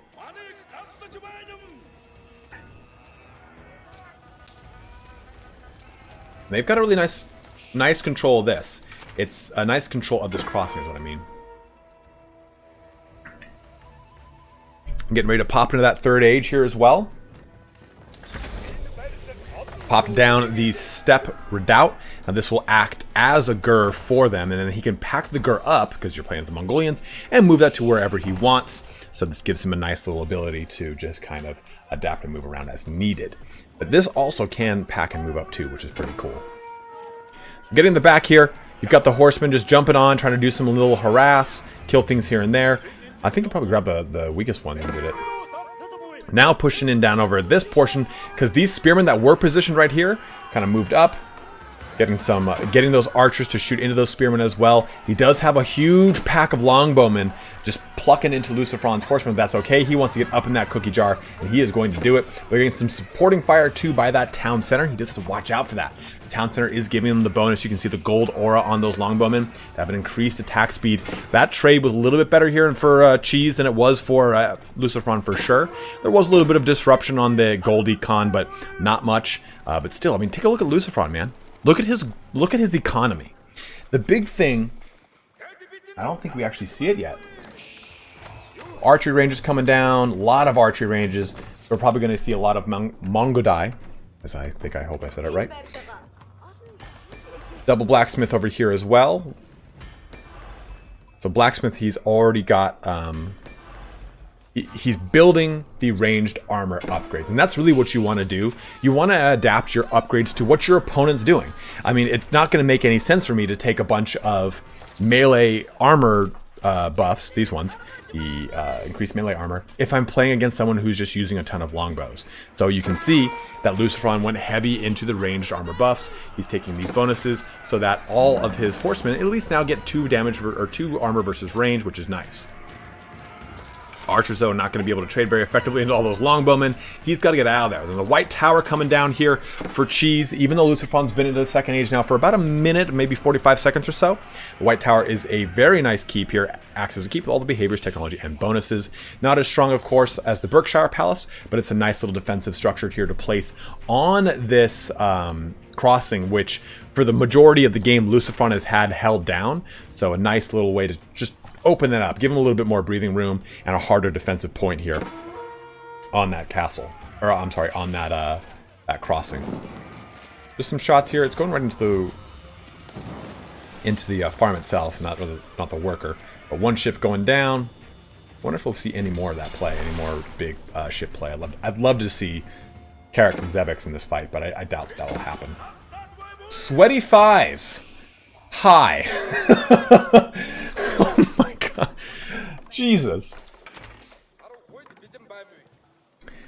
So let's take a look, kind of like get a bearance of what's going on, right? Both our combatants here have reached the third age, and Lucifron is up very handedly when it comes to econ. He's starting to fall back a little bit when it comes to food, but it's not too big of a deal. I mean, really the thing is, once that fourth age hits and getting enclosures, it's going to be such a huge gold boon for Cheese. What you can see from Cheese's army, though, it's almost entirely comprised of longbowmen. And what's the best way to kill those longbowmen? One single mangonel. 2 shots, boom, done. So maybe 3. I think it's 3. It's probably 3. So I think the big play here is going to have to... I love the look of... And Mongolian dudes look sick as fuck. So the big play here, I think, is getting a mangonel out, be able to threaten sufficiently back into those longbowmen, because just the sheer weight of fire of the longbowmen has pushed Lucifron out of a lot of really big engagements. I've always said this, that even though these guys don't have any bonus damage versus heavy, they can still do quite a lot of damage just through sheer weight of numbers and the amount that you can pump out. So it is very, very worthwhile to do stuff against them like mangonels. Lancer kind of just jumping already into that back line, getting a little harassment going in. As they do some white tower damage, you've got this one single battering ram out. It is taking the brunt of all the range fire here. The archers aren't going to be doing a lot of it, but it's just about the Lancers trying to just chunk in some damage here as well. Battering ram just kind of in place.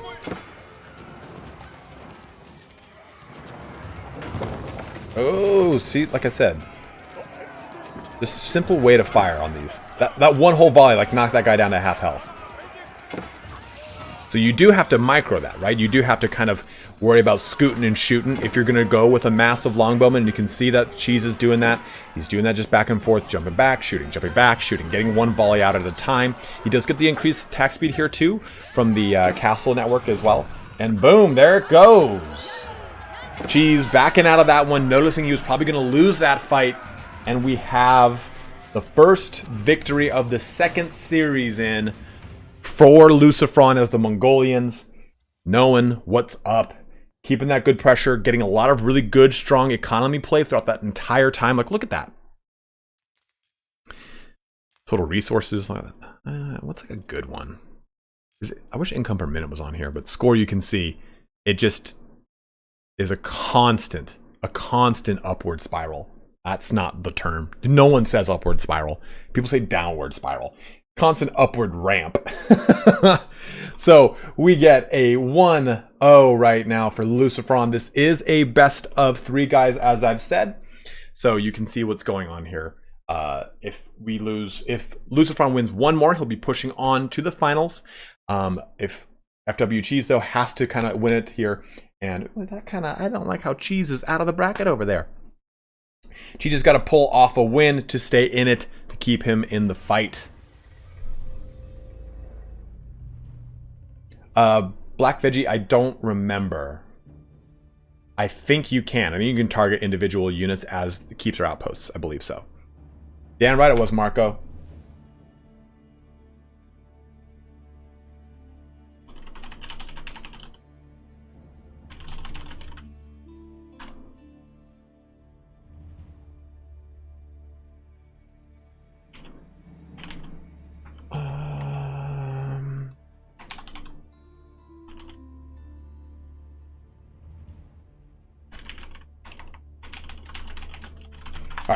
I gotta pee real fast. I'll be right back, guys. Hold on.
Oh, shit.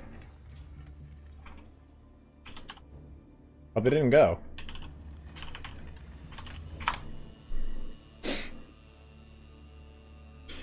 We'll see if I got lucky. If not, we might be coming in this one a little late. I don't think they saw my ping on chat. Okay, cool. Alright. So they did start, but we're only 42 seconds behind. There we go.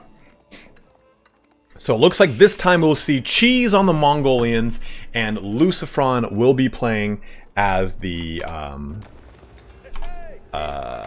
Abbasids. Make sure this is all set for you guys. Sorry about that, guys. I had been holding that one in since the beginning of the first round, so I had to get it out. So, a little bit behind, but not a big deal. Just already we can see here that Cheese is off to the commanding start. You always want to make that town center in between the wood, and hopefully another resource like a berries or a gold vein acts as a drop-off point so you don't need to start working on things. And you can see he got pretty well and lucky here. He's got wood, gold, and food just immediately ready to go. His Uvu's already set up, and he has got some fun action going on. Moving over here to Lucifron, playing as the Abbasids, one of my new favorite factions. They do have a lot of bugs right now with some of their technologies, which unfortunately kind of keeps them behind. Like their camel stuff is really kind of, dude, I wish I had a diaper, is kind of bugged right now, which is unfortunate. But he's got the standard setup here, dropping down his House of Wisdom to get the Golden Age setup going. He also has his mining camp going and his house. And going with a little early food on the sheep before he probably jumps into berries. Remember, playing as the Abbasids, you get 50 more wood to start off with. Your berry bushes, you gather from them 25% faster, and the yield is increased by 100%, which is very nice. A gaming toilet. Yeah, imagine if Razer sold a gaming toilet. It'd be all black, and it just pumped with LEDs, and it would break before a year is out. So the camel bug is, if you take a look at this, the camel barding and the camel rider shields apparently are bugged and do not actually kick in. It doesn't mitigate the damage like it's supposed to. So it kind of makes the biggest portion of the Abbasids, right, their ability to fight into people hard and fast with their camels, isn't as powerful anymore because they lose so much stability. But we can already see the second age is starting to kick in for Lucifron. He's going with that economic wing. We said this before. The fresh foodstuffs is such a strong technology here because it reduces the cost of your villagers from 50 food to 25 food.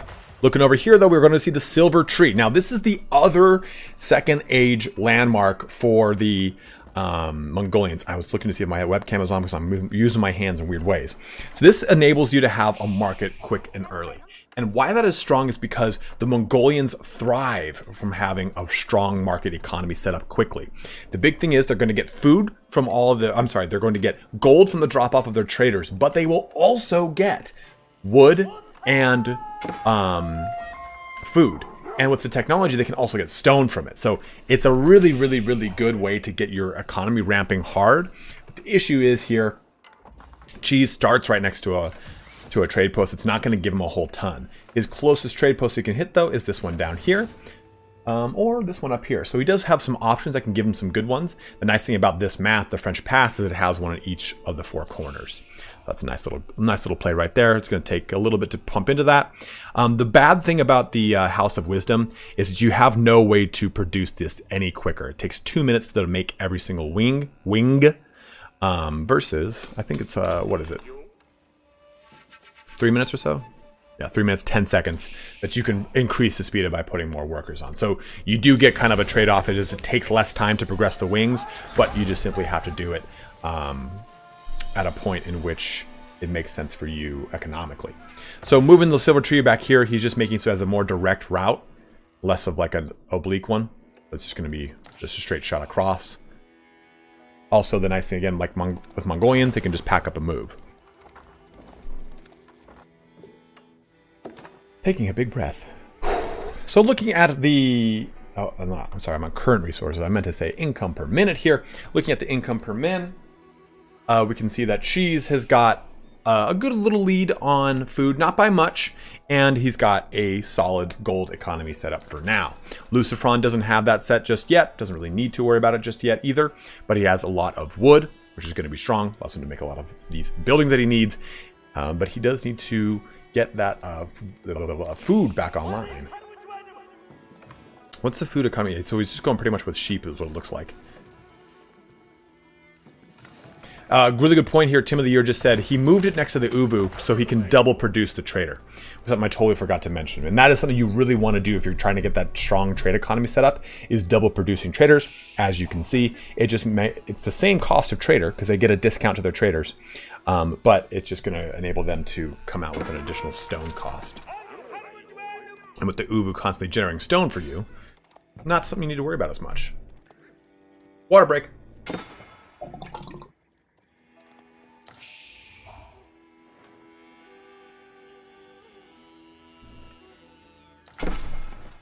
I originally had a polo shirt on, but I was like, man, what kind of stream would I be leading if I wasn't wearing a tank top?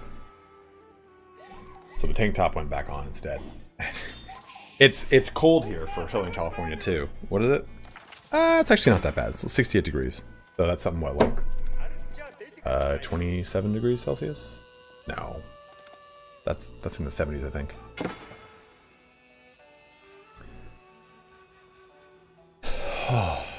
Big breath. So Lucifron getting down. A house over here. He already has a stable hot and ready. I think he's doing some more of the scout play. I didn't really see what's going on here. Let's go ahead and see what can be seen, what's going on. So this is what Cheese can see right now. He does have the harassment of these scouts on his traders, which is quite annoying. And you can see that he also made this outpost. Now, this, of course, would be beneficial if he had the speed of the ram. It'd be giving everything in the bonus that jumps into it. But, or a yam right there. So cavalry and traders near an outpost get 15% speed for 20 seconds. If you do the landmark, it gives it an even further and different bonus where that landmark is built. So this is his way of trying to speed up this economy, right? You can see he's got these acting and overlaying circles, overlapping circles. 20 degrees Celsius. 20 degrees Celsius. There you go. Dalek, you too are freezing in here in SoCal. Let's take a look over here at Lucifron, who, again, just kind of staying nice and high and tight back home, building a second town center. No, that's his first one. It kind of had a weird bug and look like it's just built up out of the ground. I'm like, wait a minute. I know that because I look at the total garrison amount. Your capital town center has a higher garrison amount than any other town center you build. So going down with 2 barracks here.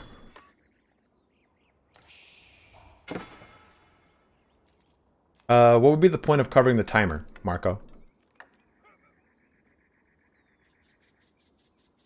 This is live, so you wouldn't be able to, like, you can see that the time is pretty much the same.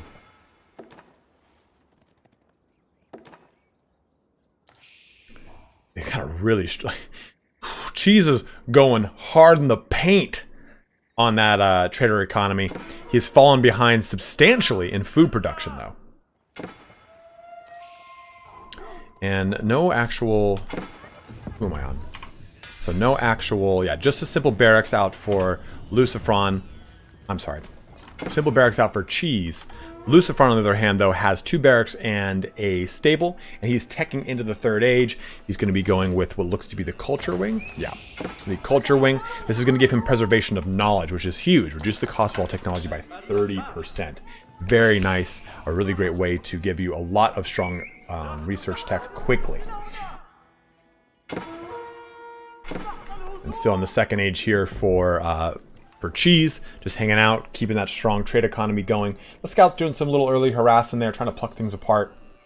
But I think we're going to start seeing some good pressure here from Lucifron with the barracks production and with... Oh, that's 3 barracks, okay. And with the stable down.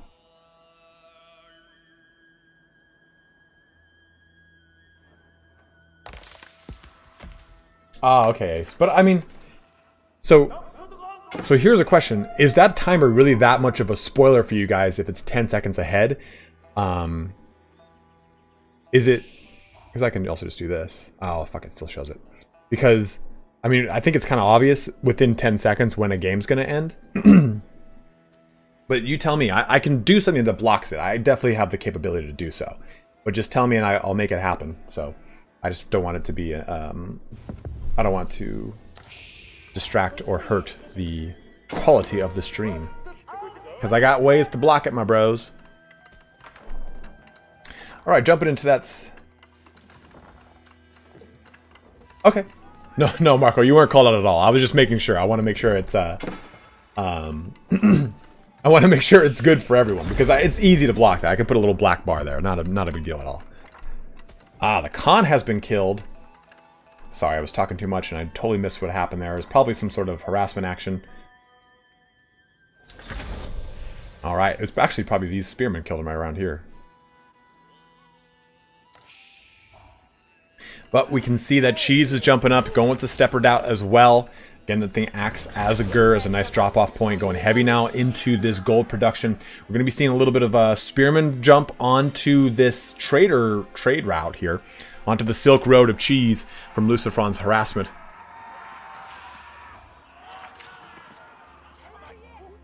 Yeah, that's a good point. So Black Veggie just said, Jesus, Cheese is going the step redoubt and Trader Boom. He's going to be swimming in gold because the step redoubt here acts as a GUR. Gold dropped off of this landmark is increased by 50%. So he's really going hard in the paint on that gold. As you can see, 1,300 gold produced a minute, and his Trader Boom is getting hit hard by these spearmen, and these are just hardened, normal-ass spearmen. Nothing crazy, nothing special here, and I don't even think Cheese has a way to deter them. Yeah, he is making some men-at-arms because he definitely has the gold to produce these men-at-arms now. He's held back some of his traders, doesn't want to just throw them into the grinder there. He split them into two groups, but look at this, a constant stream in. The one thing you've probably noticed is a lot of these top-tier players, these garbage players, they will have their military produce, not right here, but it'll produce far forward, so it can trickle in and kind of reinforce their hard points. But they've already got some Springald play going in there. These men-at-arms are going to be able to mitigate a lot of the damage coming out too of these spearmen. Only 9 damage getting deflected by 4 of it, so 5 damage hitting these men-at-arms with each little poke and stab. It does have the Springalds are going to do some additional damage and help chunk into that, but we're going to see how this goes here now with a heavy amount of gold production for... Oh, look at that! Springald just getting popped by those... villagers. A nice little villager counter right there for Cheese, keeping him up and score 2,500 to the 2,000 of Lucifron there. I like that a lot. Spearman though getting in onto those traders, taking 2 out. And remember, he is playing as the Abbasid, so he has the ability to just produce these Springalds in the open field. Same thing with Mangonels as well. Looking back over here at Cheese's base, he's got a lot of action set up with the pastures to produce a passive food income. But looking all the way down here, Lucifron has started to wall off this portion of the map and is just kind of expanding his economy more and more. He's into the first age here. But this little fight is what's really getting spicy, right? It's just pretty much these villagers spiking down the Springalds as they're made, and these men-at-arms getting kind of stabbed apart by the spearmen and trying to chunk them out a little bit at a time.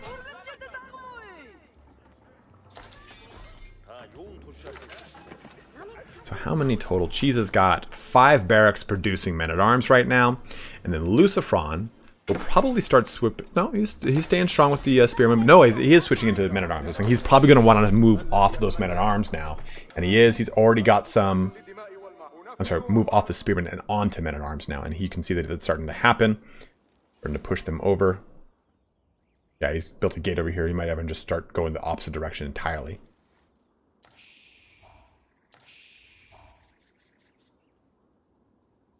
Mighty Mass just asked, can Cheese deviate his trade to the south? He absolutely can. All he would need to do is pick up this silver tree and move it this direction to increase the distance between this southern trading post, and he could just simply move his trade economy that direction. But Springall's in here. Oh, just getting torched and bombed by those spearmen. Got the men-at-arms holding down the line. More siege engines coming up here too from the men-at-arms. Boom, bam, boom. The counter to Springald's villagers, I guess. I mean, Nick, it's something that you kind of you don't think to micro against as quickly, and they can kind of just get up in that cookie jar fast. They move faster, you know, 1.12 tiles of the men-at-arms versus the 1.29 of your villager. So 2 Springalds down. More Springalds being built back here with some men-at-arms and spearmen supporting them. So this is going to be pretty interesting. The income per minute for cheese on the food on gold is so disgusting right now. This allows him to get a ton of men-at-arms out at not as much of a hamper to him, right? He's got a second Uvu going down because his first one already expired. Lucifron getting a nice gaggle though, right? He's got these imams coming out as well. Probably gonna start capping some holy sites. And getting some good damage here with a lot of these men-at-arms happening. Springalds in the back just getting punished by those spearmen. Lucifron just getting the front line occupied. And Springalds in it as he gets his other spearmen in the back to just block those things and destroy them. But uh-oh, he has got a keep coming down. Now, of course, the Mongolians have no defensive structures, right? They can't make walls, they can't make outposts, they can't make keeps. And the Abbasids do have that functionality. So this is going to be a nice hard point for him to defend.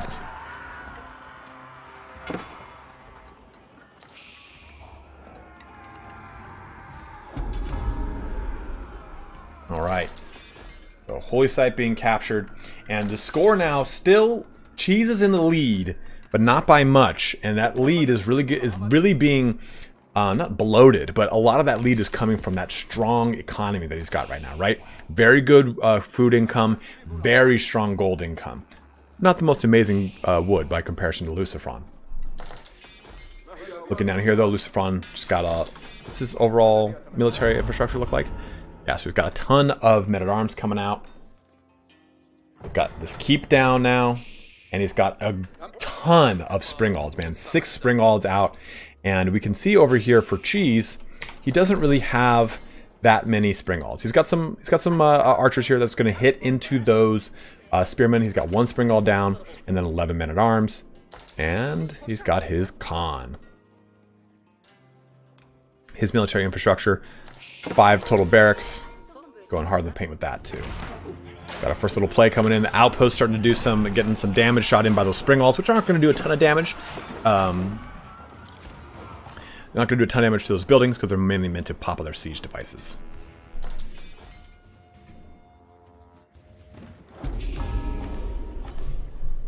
But as you can see, guys, I mean, Springalds are such a commanding presence in competitive games, right? You see Rush is now pretty much comprised almost entirely of Springalds and then your unit of choice. And they can just do so much damage because they shoot 60 damage. They've got a good range and they've got a very fast attack speed. So you can mass them at a pretty inexpensive rate and do just a crap ton of damage with them. So it's why you see them so much. Springalds jumping in here. 1 Springald popped and one of Cheeses popped in return. Lucifron getting a ram up in there and oof, chunking apart one of those men-at-arms.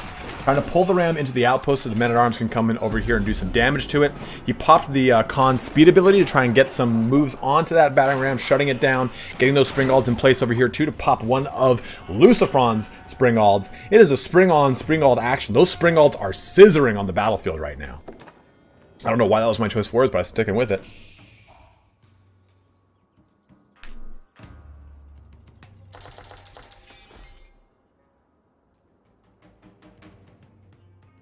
Looking at this, we unfortunately, I don't know when these sacred sites were taken, so I have no idea how much sacred site time is left. And looking at this too, the stone walls have been set up on the southern portion of Cheese's base. So he has to make a siege workshop and some trebuchets and knock that down or build some rams.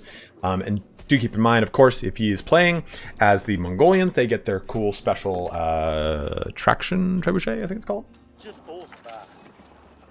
Yeah, there's no sacred site timer when spectating. Isn't that crap? So I have to just hope I saw it when the timer hit to just add 10 minutes onto it, you know?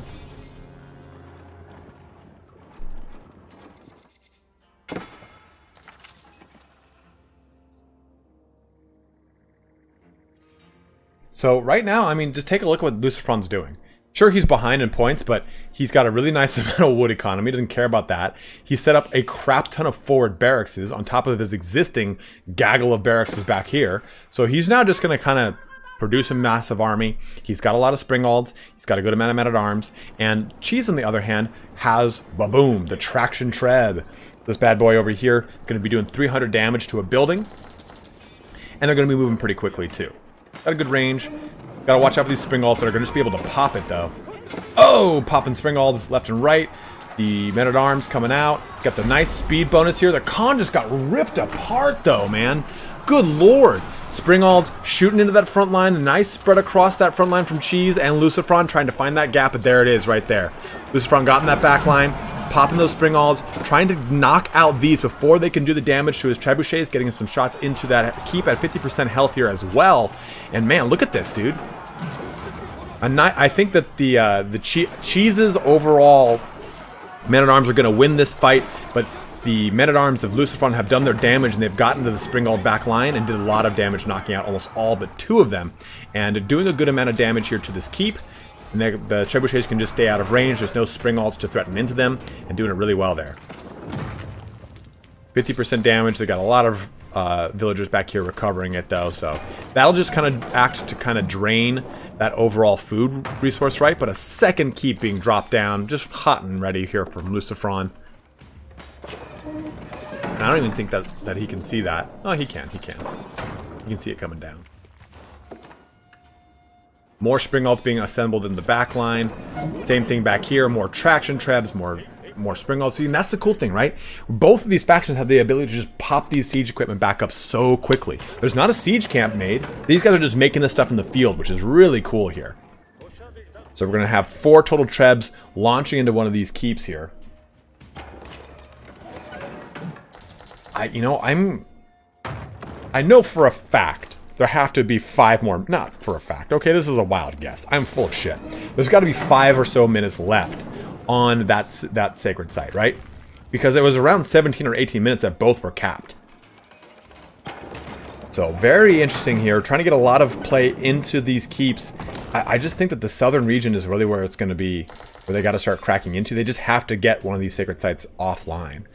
Got an outpost coming down here. A new Khan rises. Now, every single age... Whoa, we're getting a push? Yeah, look at that. So see how that action's panning out here. We got those Springalds shooting into the back line. It's just a line-on-line of men-at-arms, but here we are. Lucifron's doing a really good job of pushing those men-at-arms out of the frontline engagement and getting some shots into the Springalds. The remaining Springalds for Lucifron are going to take apart the Cheese's ones, and he can just kind of have his men-at-arms now try to defend it. But look at this. Cheese is now pulling the same play, getting his men-at-arms into that, popping out these Springalds as he trades back into their men-at-arms, who... I mean, Lucifron knows what his objective here is. It's to knock out the siege equipment.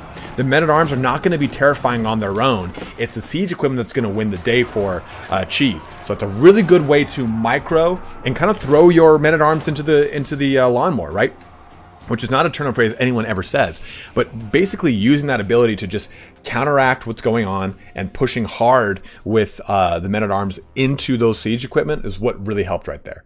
But one of those keeps was knocked out and just made again, pushed a little bit farther forward. Taking a look at the score, we got 6,200 or so, or 6,150 for Cheese versus the 4,800 of Lucifron, who... It's surprising that his score is lower. I mean, I know obviously why. It's because of income per minute, but now he's got a very commanding lead on both wood and food, Lucifron that is, and he's starting to get ahead when it comes to stone as well. Strong, of course, for Cheese is the gold, but why the score surprises me so much is just the amount of trades that Lucifron has done into Cheese. He's gotten a lot of really good combat trades. I feel like almost every single engagement that Lucifron and Cheese have been in, Lucifron's kind of come out on top one way or another, right? They did lose a keep, though, so that is worth noting.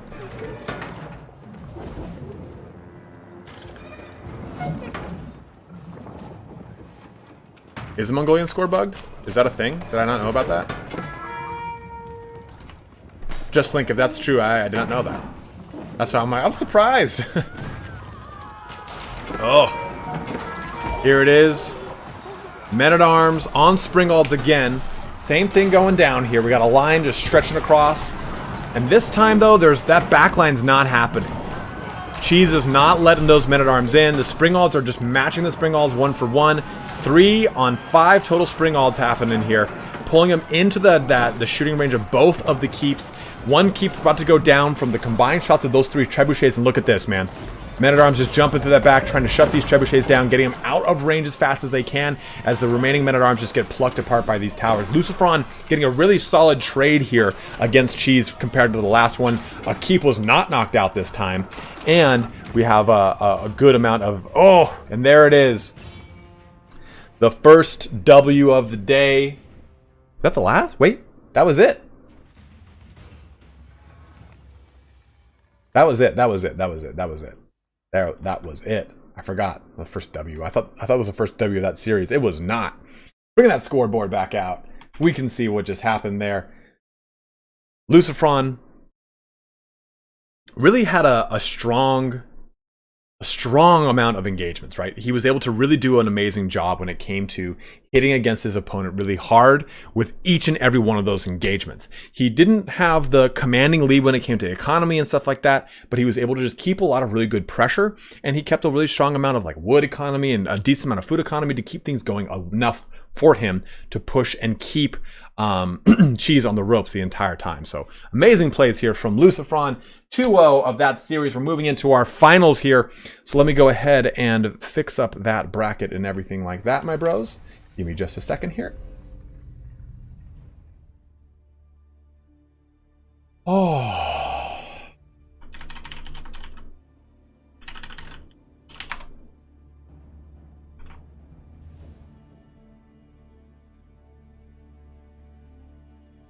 We'll push this over to the to the bracket.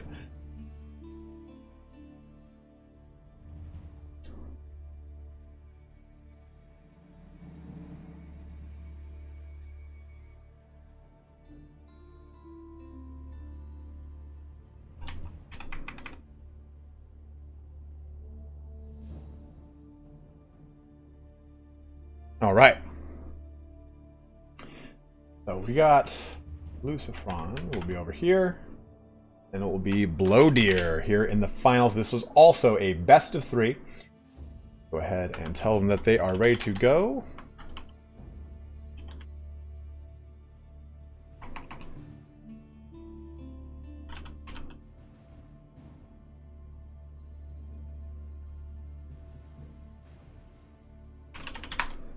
Looking to dethrone T90, I see. My neural net processor.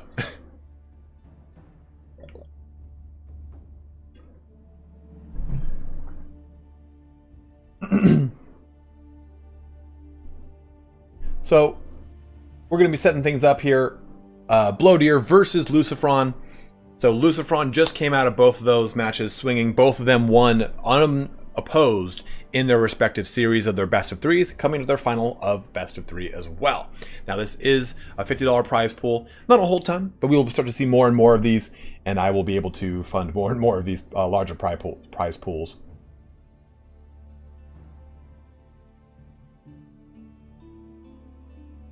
Let me just make sure these bros are ready.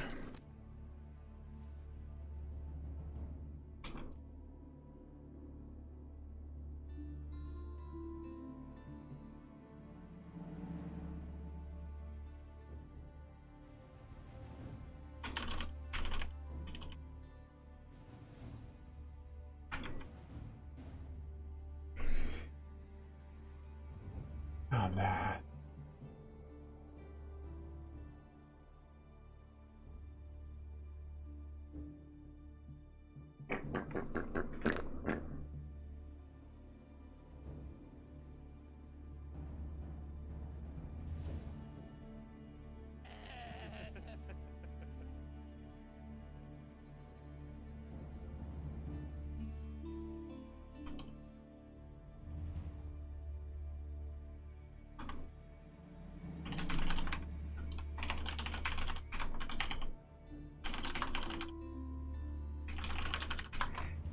All right, so the map pool we'll be seeing will be Dry Arabia for your first map in this best of 3.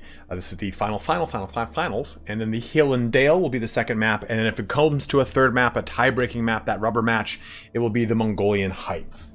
Those are our 3 maps we'll be seeing here today. Our gentlemen will be jumping into their respective lobbies and getting ready to jump into each other's faces.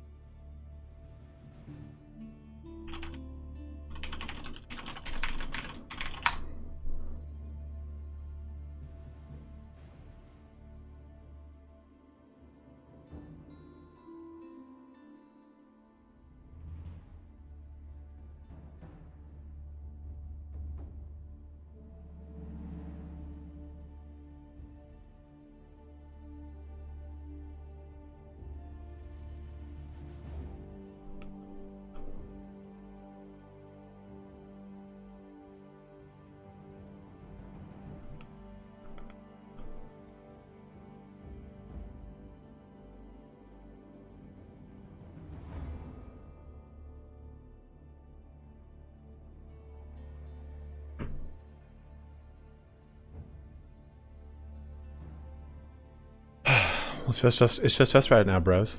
We're waiting for them to start their match. I think who started? Blow Deer started, so we'll wait for this to observe match to start, and we'll get going. So again, guys, if you are just tuning in, gonna be the let's go ahead and swap that scoreboard out, and I'll pop myself back in. We're waiting for this final to start. It's gonna be Blow Deer versus Lucifron in this best of 3. Right. And it'll be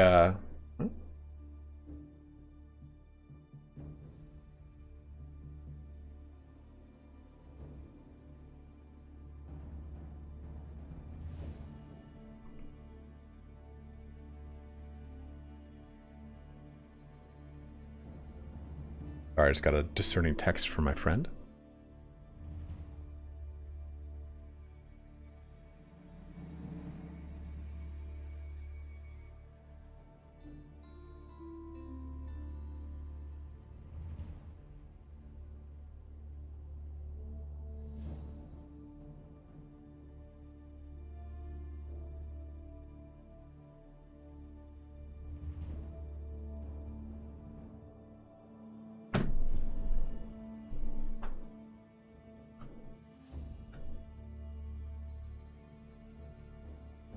Yes. Oh, boom. We're good. Okay, so we're coming into the English. Mirror matches are legal. So this is going to be a fun one here. Lucifron on the English and Blow Deer on the English. Here it is going down. So we are waiting for that match to kick in. This could be pretty interesting. Now, again, English have access to men-at-arms in the early age. So it's going to be interesting to see if one person goes heavy in men-at-arms, one person goes heavy into longbowmen to try and counter the other, or however it's going to go. This is going to be an interesting mirror match to go for. Now, this is, again, on Dry Arabia, so we won't see any Navy play, any fish economy, nothing like that. But it should be a very interesting first match in this best of 3 series. Let me just take a look at something. Oh, man. Bios agree. Oh, my God.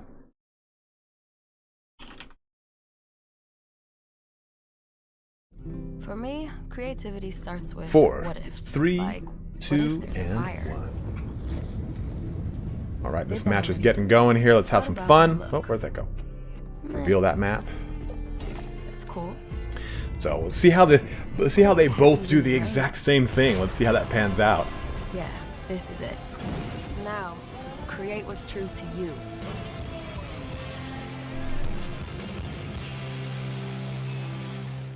Doesn't get better than this. There we go. And that should be there, and that should be there. Cool.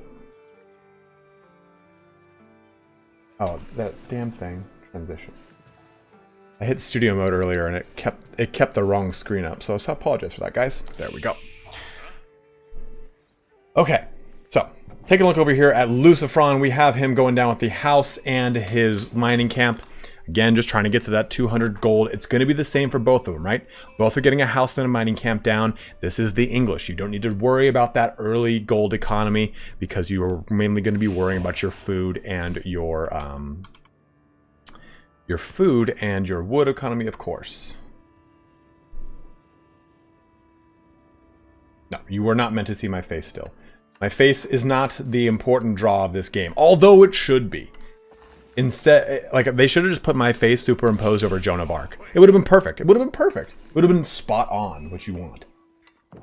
Gold economy coming down over here. Taking a look at the income per minute, we can see Blow Deer's is already set up, getting a little bit stronger over here than... Is this Lucifron? Yeah, this is Lucifron. I just realized he's in blue. Already jumping into some sheep over there, getting more sheep up in this action over here, and then we can see it happening down over here for Blow Deer. So, Blow Deer had a lot of really early expansions when he played as the English the first time, right? He jumped into a second town center very shortly into his second age after making a town hall. Didn't even touch his English longbowmen. So I expect to see maybe a similar play here with Blowdeer coming into this match against Lucifron. So, my brain just went poopy there. But similarly, Lucifron at the same time has really amazing economy plays that he's been doing and pushing out very strong in each and every one of his matches. So we can already see Lucifron is ready to progress into the second age. Looking over here at Blowdeer, he's just about ready to, about to hit that 400 on his food. Let's see what building that they both go with. The council hall coming down. I mean, I feel like we both know it's going to be a council hall, guys. Oh man, it's a council hall over here. It's a fucking surprise. Caveman SC, thank you very much for the $5 donation, my dude. Thank you for loving the channel. I love you, bro.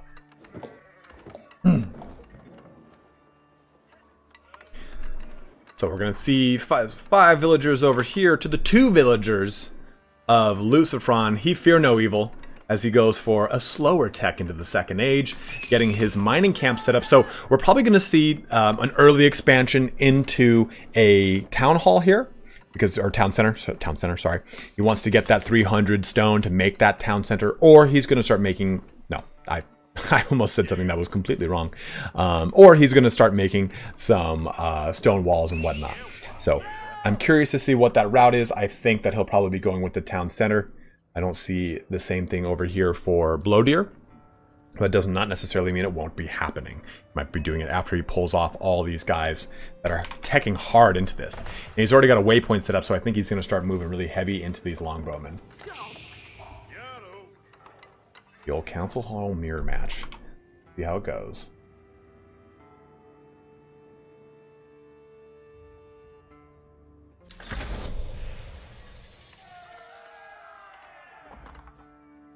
A new age has begun. So Blowdeer beating Lucifron to that second age. Doesn't necessarily matter because he's still on route to the second age as well. Looking into this to take a look at what they can see. Boom, there you go. So just to kind of looking around here. Looking all over the place. And looking over at Blowdeer, he already has 2 longbowmen out, so he's getting that aggression in as fast as he can. He is looking to just start pushing with those longbowmen as quick as possible. And I think that this is a good play.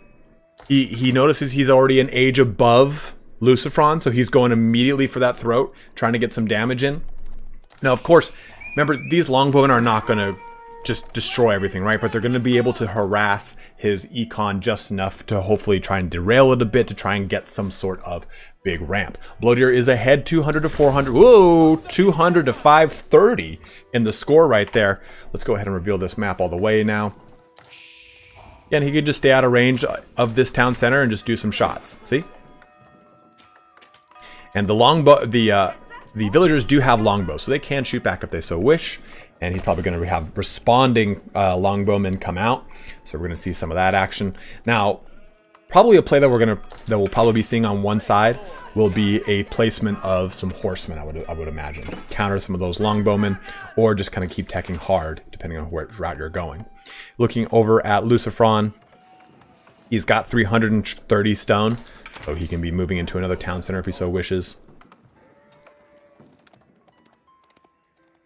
Ooh, the sneakiness of Blowdeer pushing around to the left side, but don't worry, Lucifron sees this, scooting and shooting his archers, trying to get in that. Now, did anyone go with? Okay, interesting, cool. Just wanted to see if anyone would set up camp to try and mitigate some damage, trying to do some healing into it. There it is. There's your second town center, and he's made this a little bit further forward, right? So he's going to give it access to a berry bush drop-off point. You can do it for the wood. Probably not going to be what the focus is here, but it also is a little bit forward, and it's going to be able to deter and save his kind of back or the front portion of this by being able to shoot into it.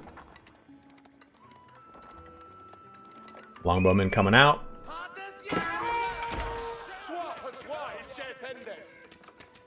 So Lucifron is pop blocked right now. Housed, as I believe that is called in the Age of Empires community. He's making another house right there, not a big deal. And the longbowmen are coming down. This is going to produce. It's going to give them now an attack speed bonus. And it's going to work out quite well. Now, looking back over here at Blowdeer, I think that longbow rush, while good. You know, it did do a little bit of damage here and got a little bit of harass. I think it's now going to put him behind because he doesn't have a second town center down. And if I look at the income, he's still got a really strong amount of income right across the wood, his gold, his stone, which his stone is really there as an income source right now to get to 300. Looking at it, he doesn't have 300, so he can't jump into a second town center. But I think the nice thing here is that Lucifron kind of weathered that storm, and now he's probably going to be able to take off economically, right? He's got a really nice drop off for his berry bush. He can put some stuff now onto gold if he so wishes, and he's got some good wood income, and he's got a double generation for his villagers. So I think that the gamble that Bloateer did is just going to set him back a little bit. He's not done, you know. Didn't just lose, but it didn't pay out as well as I think he had originally hoped.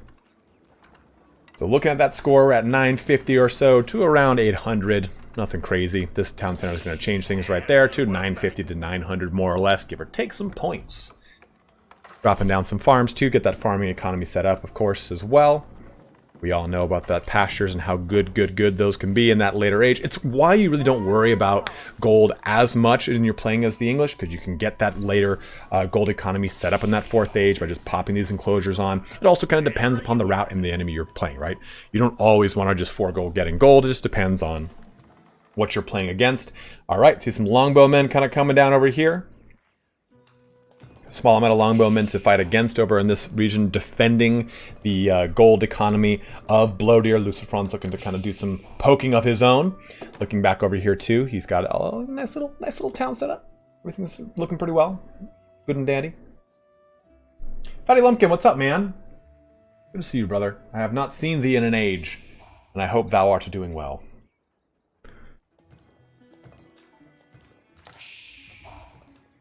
Again, guys, if there's anything you want me to see that is not displayed, let me know. I can change to any of these specific ones if you want, or if you want to see what they see on the map, I'm more than happy to do it for you. But nice some shots here into those villagers. Just plucking 2 out real quick. And a 3rd one coming down, maybe a 4th. Boom. See, just a little bit of a trade, right? You don't need to fully commit to this. You're just simply some archers. You're not going to be doing any strong structural damage, right? Not into that 4th age and get those flaming arrows, but just enough to shut down this gold economy for a little bit. You can see that these numbers are now going to start swapping. Bloateer was vastly ahead when it came to gold economy, and now Lucifron is pulling ahead. So just enough. And he's in range too to just constantly keep this locked down and keep it away from Bloateer. Absolutely, Eric. Thank you for dropping in, man. Thank you for watching, my guy. Mill right next to the berries. You guys remember that old Starburst commercial? It was like a little like Lord Fauntleroy. He was like, I'm a little boy who likes berries and cream.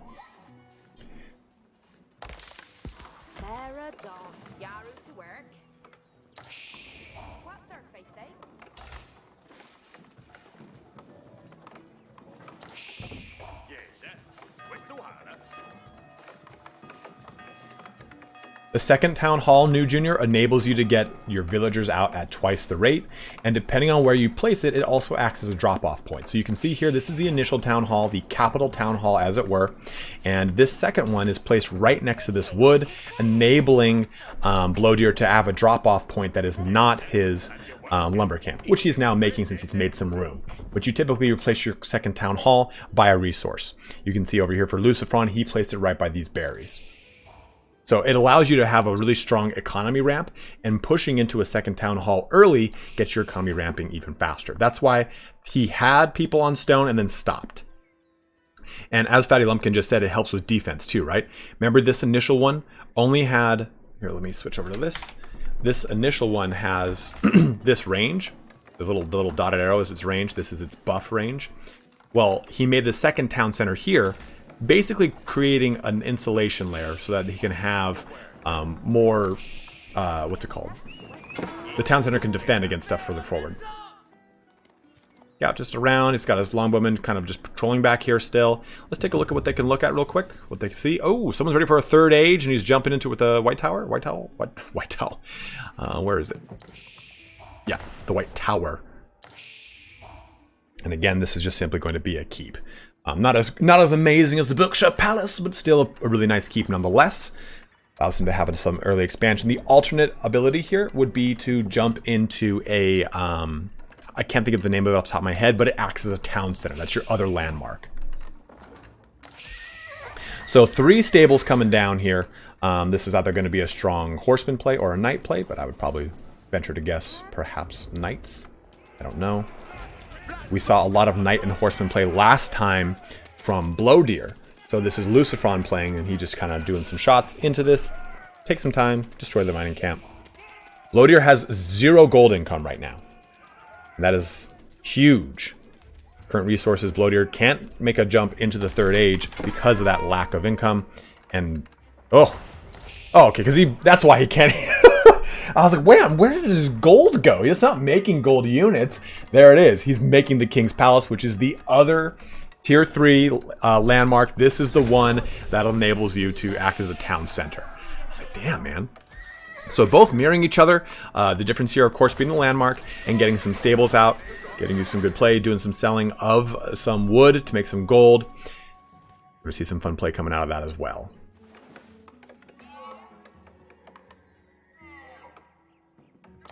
Thank you, Flint. But Turn and I, he's like my best friend, man. I've known Turn for 15, 16 years. Went to college together. You bite your tongue when you're talking about my guy. Alright, some knight play is what is going to be coming out of these stables here. Knights will act very well in this situation. They're going to have heavy armor. They'll be able to deflect the longbowman shot, which actually happened in history. There's a common misnomer that during the Battle of Agincourt, it was the longbowmen that were able to defeat the French knight, and that is not necessarily true.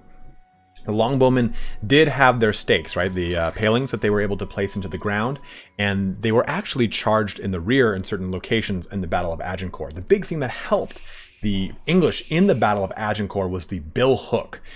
Basically, if you've never seen a bill hook, think of a pole, and on one side is an axe head, like an elongated axe head, and on the other side is a hook. The hook would be used to pull a knight off of his horse and rip off pieces of his armor.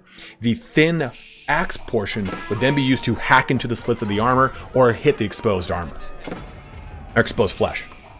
So getting some play in here. Now, nice little play by Lucifron. He's used his longbowman to bait things out as he jumps into stuff with his archers. Now, I'm sorry, with his knights. Now, the knights are not going to be as afraid of these town centers. You can see they're really not doing that much damage because of the fact that these guys have a lot of really great armor and health. They can mitigate a lot of the damage coming out of these things, right? 8 damage bow shots. It's going to be coming out at only 4 damage. So a nice little play there, but we see a mangonel coming down, and that is the bane of any massed infantry such as longbowmen, but we see a lot of horsemen coming out from Blowdeer to kind of push into those guys. Oh, I don't know why that scared me. It should not have scared me.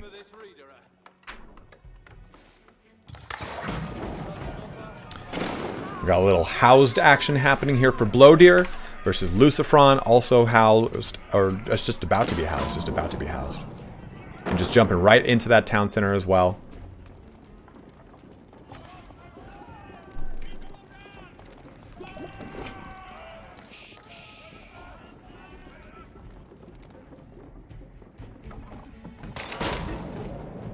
Mangonel getting some good shots in. Sorry guys, quick water break. Now look at the horsemen for Blowdeer, right? Moving around, trying to hug the side of the map so that he can't see what's going on over here. Let's kind of see what's going down. He doesn't see these guys sneaking up. And unfortunately, the horsemen are going to charge right into these knights, which isn't a big deal, but it won't be able to get the full cap on this as I think he wanted. Horseman coming out right here. He still has a really nice play going on because the horsemen have snuck into the back, into that cookie jar, going right for things, trying to get into some of that econ before it can be completely walled off. Town center, though, getting shot apart. Got a lot of horsemen coming out that are going to get hit really hard by these knights, which is not too great of a thing. Those horsemen were meant for these longbowmen. But look at this. He's just going right for it, just eating into all these villagers over here, disrupting the economy a bit, trying to give him some breathing room. Lucifron's knights, though, are up in Blowdeer's economy doing the same thing, and they're going to weather the storm better because of that armor.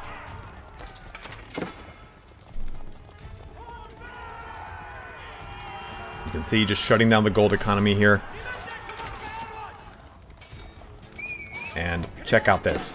So these horsemen have have managed to kind of pull through and push into these longbows, and the other ones are coming now from the rear, and they're going to shut down this mangonel. Oh, sprinkles!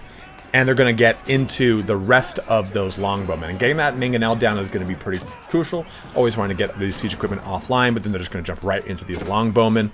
These knights, though, are for the most part going to be pretty undeterred until they get pushed off by these horsemen. So they do have a nice... They both disrupted each other's economy, which was a good play on both their parts.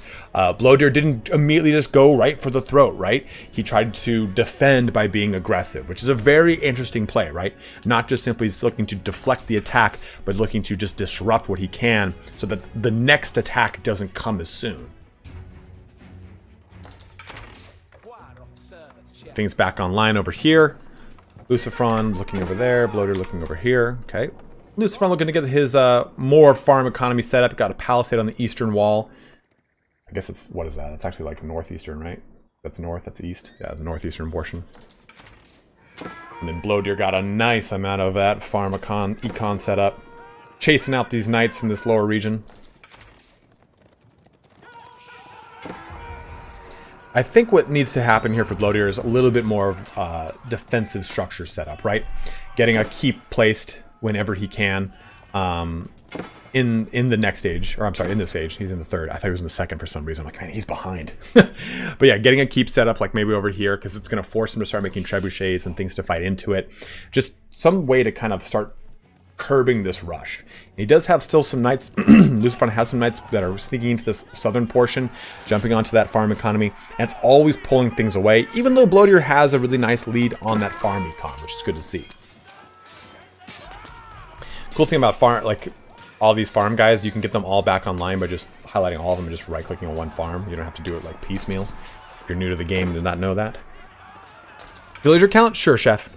Alright, so Chef Leonardo TV, I have got the villager count for Lucifron at 81, and the villager count for Blowdeer at 36. Military at 21 there too for you.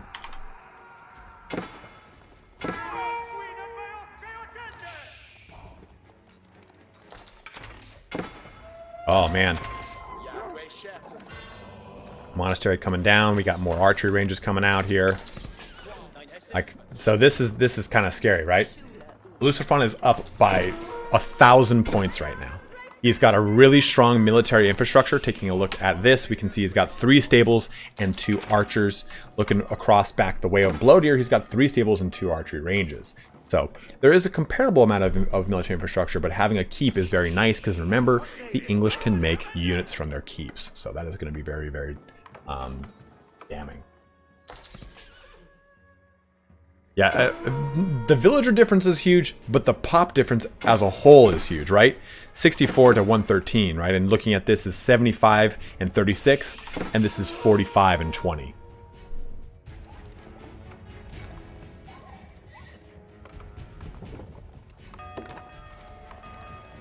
Unless Blowdeer can really pull out some crazy stunts here. He's getting in there with the horsemen. I didn't even see this, unfortunately. I'm sorry about that, guys. He got up into the farm econ trying to shut some stuff down, but the knights are just going to trade so much better into it, right?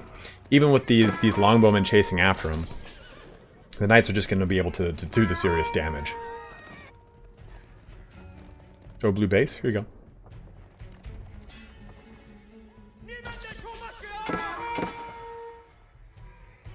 Just trying to get some horsemen in there, but I think like they just keep getting walled off and countered by knights because of course, you know, as we know, horsemen do 11 damage, and with the knights right now, that only 6 damage is actually hitting them versus the knights themselves doing 24 damage with just their swords and none of it being mitigated. That is pretty brutal, right?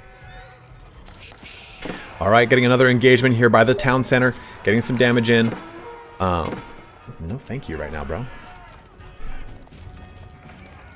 Knights just kind of moving around, getting a different angle of attack here. Crossbowmen still in the fight here with also now some supporting... Did I say crossbowmen? Longbowmen with some supporting crossbowmen is what I meant to say. The Knights have just kind of been running through this entire farm infrastructure too, right? The whole time. Just kind of plodding through it. Pushing things on and off, on and off. A lot of harass going on.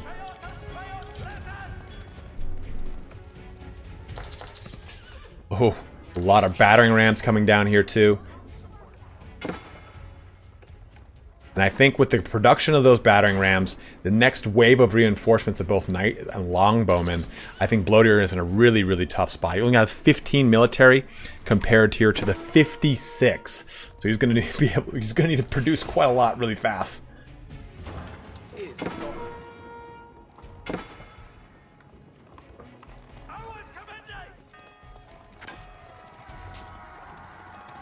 Again, Knight's just doing a chevauché, doing a little harassment down here. The chevauché was very popular during the 100-Year War, mainly done by Edward the Black Prince. No, Edward was his father. Whoops. Just trying to get into that capital town center here using these battering rams. I got plenty of support with the knights. The knights are going to absorb a lot of that damage here too. The battering rams as well aren't going to take a ton of damage from these town centers. I think it's really going to be over right here.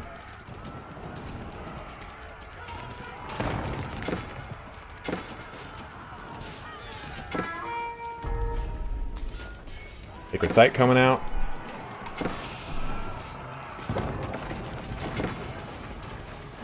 That's the capital town center pretty much done for. They still do have this action, and where's the council halls right here too. So enemies capturing a sacred site. I really wish it had the damn sacred site information. But Bloater looking to still make a last stand here. He still has a good amount of knights, and he's got these horsemen, which are going to be able to do some torch damage here. Trying to probably use those. Oh, let's go ahead and hide all that and just show the good fight. Getting those horsemen right into that back line, jumping right for the archers. But look at that, man. Just the sheer weight of numbers and firepower is just decimating them. Bloater taking the loss here. The first loss in the best of 3 of the finals in this English mirror match against Lucifron. Woo, that was a spicy one. Even looking at the timeline, I think that as soon as Bloater lost that initial rush, it kind of created a pattern for him. He did some interesting little damage there, but I think that overall, Lucifron was just able to take off with that second town center out so much faster than Bloater that it enabled him to hit that ramp so hard. I mean, they don't really... This is about when he gets it, and he starts to kind of go this way. This is the second town center, I think, or maybe that's the second town center for Bloater. I wish there was a way I could just see that. And I think that... Let's look at villager count. That'll probably show us something kind of similar to it, right? But I just think that ability to produce those villagers out faster allowed his econ to just hit a good, solid, strong ramp. And it kept him going well on through the rest of the game. So great first game there. Let's update that scoreboard here for you, my bros.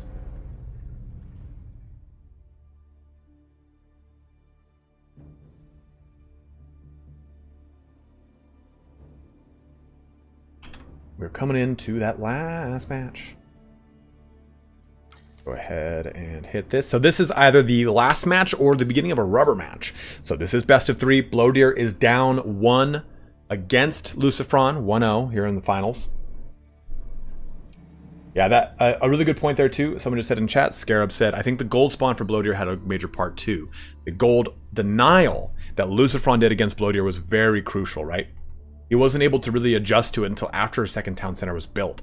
So he had a really good play right there. Does this game actually make you better at strategy? I think so.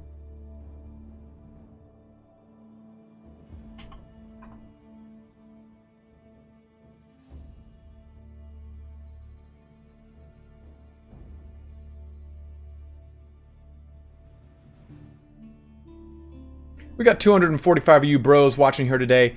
And, oh, observe match. And we got 140 likes. Please, by all means, guys, do like the stream. It does help me out a ton as we come here into the next match with the Rus for Bloater versus the Delhi Sultanate of Lucifron.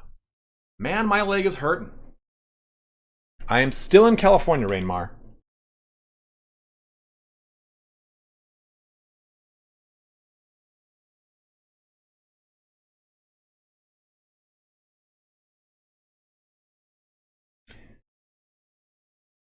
Here, good to go. Okay.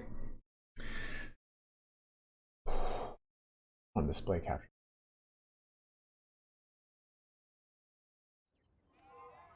All right. coming into this match, let's go ahead and hide this and hide that. And we will reveal that map. So, I'm stoked to see this. Rus and Delhi Sultanate should be a very fun one right now. Let's go ahead and move that like that. Going immediately down with the mosque. This is the Delhi Sultanate play I'm used to, right? Getting that mosque down, that mill down, and the wood camp, the lumber camp. Because by doing this, you immediately start working on your research. Watch. So this is down. He's going to immediately build into sanctity and efficient production. And he's got the wheelbarrows being produced. And then we're going to see this happening right here. He's going to go with Forester, or the little tree one. Whatever one's the falling tree. It's Forester, right? He is pop blocked, but that's okay. That's going to be fixed right here, right now.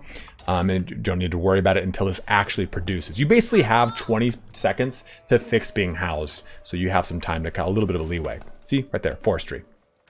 And that is why it is so important to get all those things down in the first minute of playing as the Delhi Sultanate.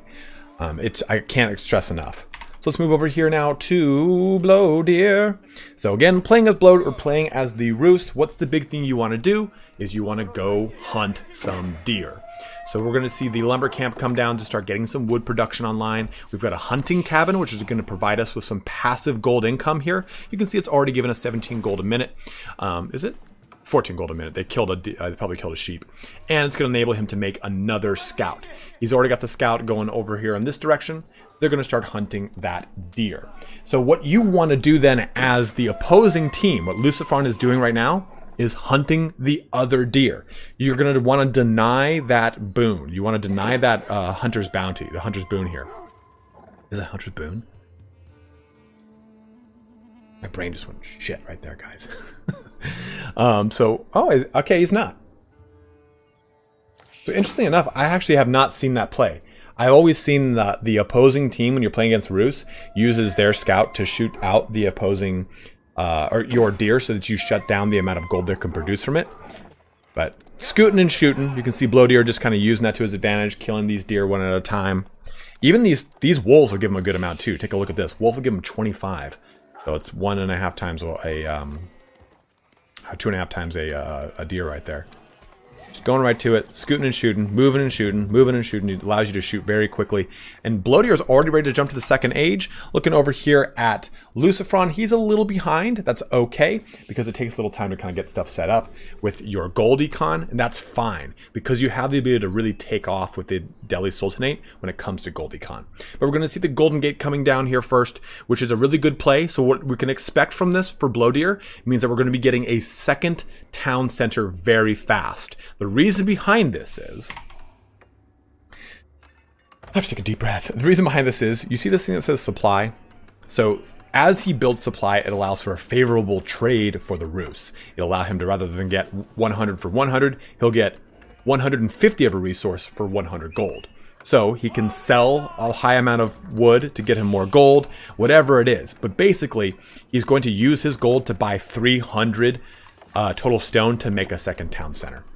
Let's go back over here and take a look at Lucifron and how what he's doing. He's going with the Dome of Faith, which I think is honestly the auto choose, the auto select, the auto choice for the Delhi Sultanate, because it allows you to pump out your scholars at 50% cheaper, so that's 75 gold, and he's going with the barracks. So what we can expect right here is Sanctity is not quite done. At around the 30-second mark, what we're going to probably see here is he's going to pull his scholar out of the mosque.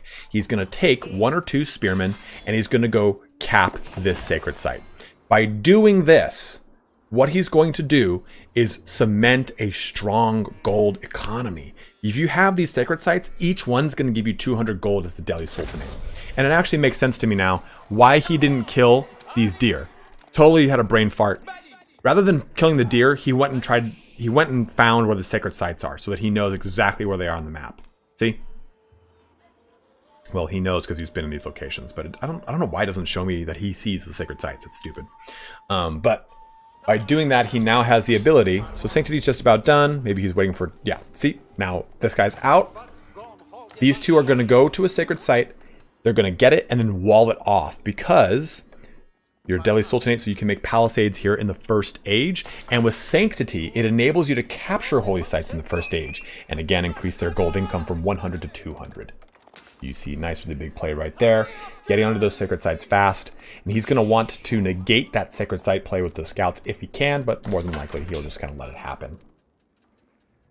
Looking back over here, let's look at Bloater's resources. So he's got now 2 supply. This is going to enable him to do, see, exchange 100 gold for 150 stone. If he gets 200 gold, he'll get 300 stone. That makes sense. Because he's got 2 supply to do this twice. And that's going to be the big play here. It's getting that second TC up fast. Hold please while I drink some water. Oh, sorry, this should be income per minute.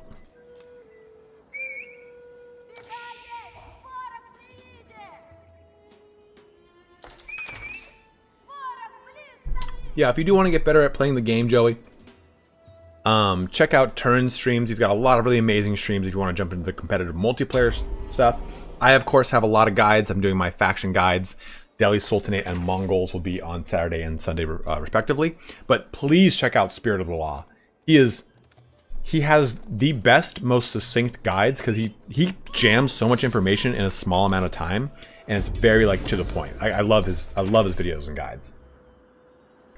So going with the quick shutdown here on this sacred site, you're just using these 3 knights or these 3 to just kind of counteract this, trying to just push him right off of this, keeping that sacred site in lock for him. Look at this gold economy, man.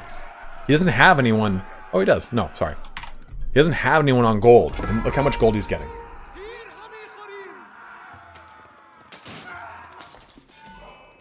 Just jumping back here. Now, unfortunately, because he didn't wall it off, he now has to kind of deal with these guys in the open field, and they're not going to do well with that supporting archer there. They're not going to be able to just trade well into it.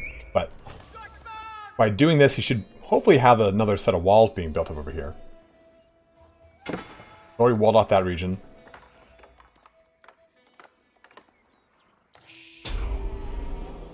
Again, that's just going to be a really strong amount of gold. If they knock this off, so that otherwise would have been 400 gold a minute for just having those holy sites, you know? What do you think of the prospect of this game becoming an esports? Yang, it is an esport right now, man. The Wololo World Cup is a $100,000 Red Bull sponsored esports tournament game. esport tournament for Age of Empires 4. It's already there. It is already there, my dude. I think this is right below StarCraft and Warcraft as far as overall competitiveness for esports. We're dropping down another house, dropping down another lumber camp here. Absolutely, Joey. Thanks for checking out, man. And go check out, for sure, check out Spirit of the Law. I mean, I make a lot of videos, but he makes just great videos too. I'm always down to promote other people that make good shit. Don't check out Indie Pride. Milk and Cookies Total War, that son of a bitch. Who cares if he's one of my best friends? He's an asshole. I'm kidding. But not really. But I am. We'll do a Hunt Showdown stream coming up soon. So shutting down into these into the scholars, just shutting down the sacred sites. That is the gold production for Lucifron. So Bloater's doing a good job of just kind of doing the skirmish matches across the board, doing a really good idea of just trying to keep these sacred sites out of the hands of the Delhi Sultanate. A lot of really good holy site denial going on here. Sacred site, holy site, whatever you want to call it.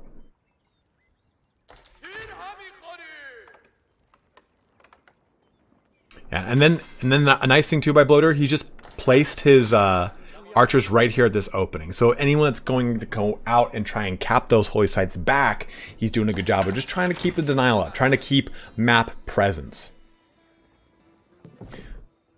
Rus right now have 355, which is not quite tier 3, but that's to be expected here in that second age. They're doing a good job of keeping the pressure on while keeping that up. A lot of good income coming into from Bloater 2 now. There's no gold income for Lucifron, period. So he now has to set up a gold economy since he doesn't have those sacred sites secured. Spaghetti Mafia, dude, I love that song. So Archer's getting up in here, getting those spearmen to try and bring down these knights. Remember, Rus get access to Castle. Nope, this is Feudal. Feudal Age Knights, which is a really strong play. Archers shooting back into their archers, trading out a little bit better here, but the spearmen ultimately getting some good stabs in on those knights.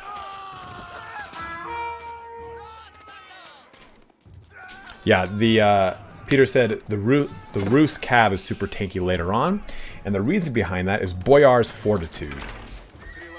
Right here. So increases the health of Rus Cav by 20. You can then get the pure blood line in the not the pure blood, the Cav bonus in the 4th age to get even more health. They also get this to increase the melee damage of knights by 4, which is very significant.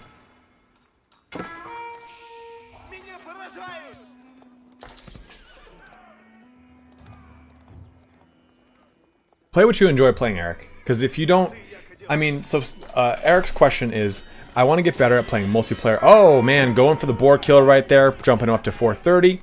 Going for that nice ramp that's going to give him. So take a look at tier 3, right? 15% villager food harvest rate, and hunting cabins generate gold at a faster rate. Gives them a much stronger gold economy. And I mean, honestly, you could just make these hunting cabins in pockets of forest. You don't need to harvest from them. And even if you destroy all the trees in the region, it'll still generate the same amount of gold.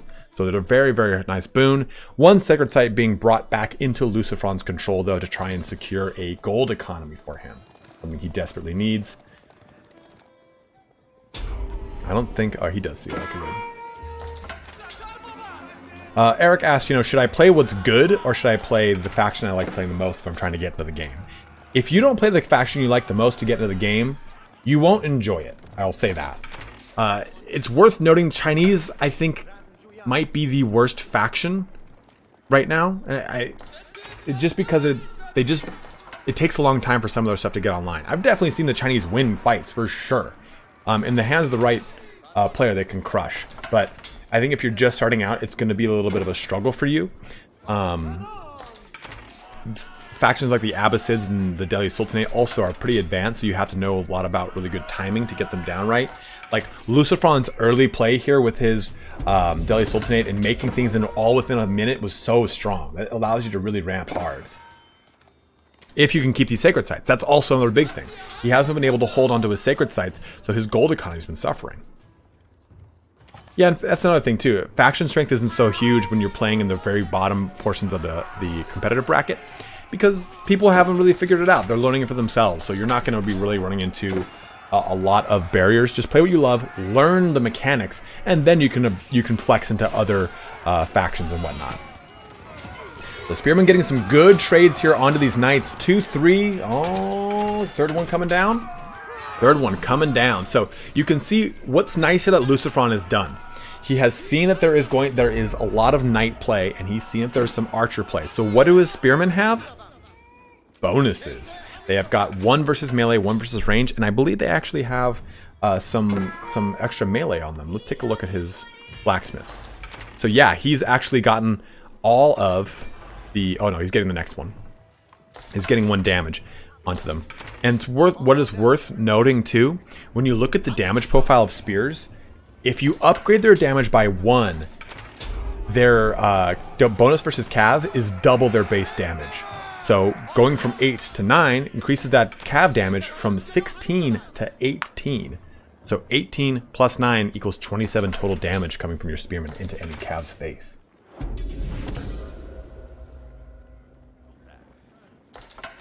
Yeah, Battered Skull Summit made a really good point. Yeah, getting better at micro will definitely allow you to beat anyone until you hit higher MMR, or ELO as it's called in this game. Just play a faction you enjoy and master it. Because you can play as the Rus or the French and not know what you're doing, and just get stomped out by someone playing as the Chinese, or the Delhi, or the Abbasids. So it just really comes down to how well you know the game and how well you can micro. Of course, Eric. Getting into that back line here, jumping in here with just a single knight, just doing some damage. That guy just jump punched in there. And look at that, look at the solid trade coming out of this one single spearman into this knight.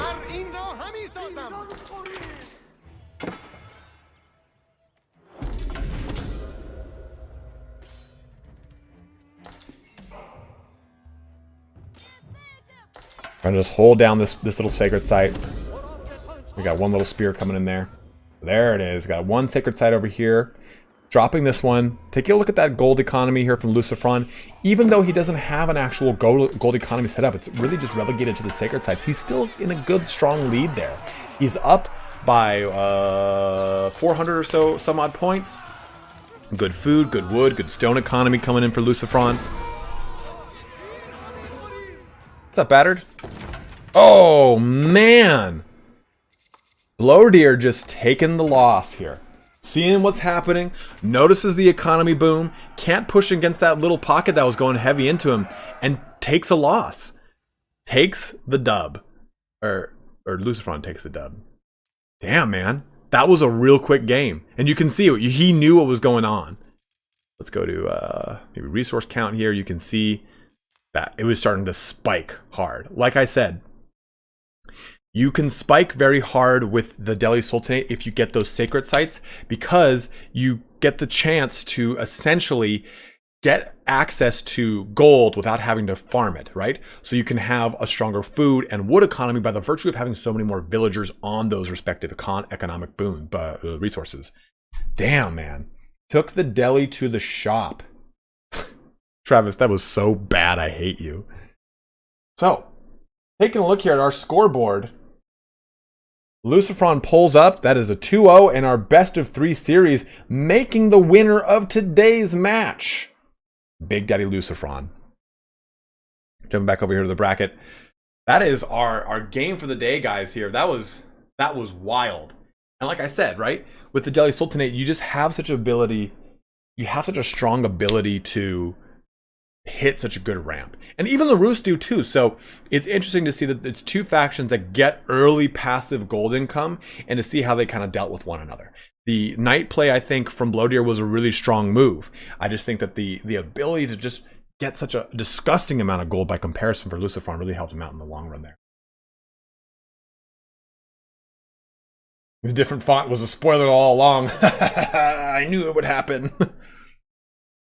I think Lucifron's like number 4 in the world, number 3 in the world. So there's that too. But guys, that is our stream here for the day.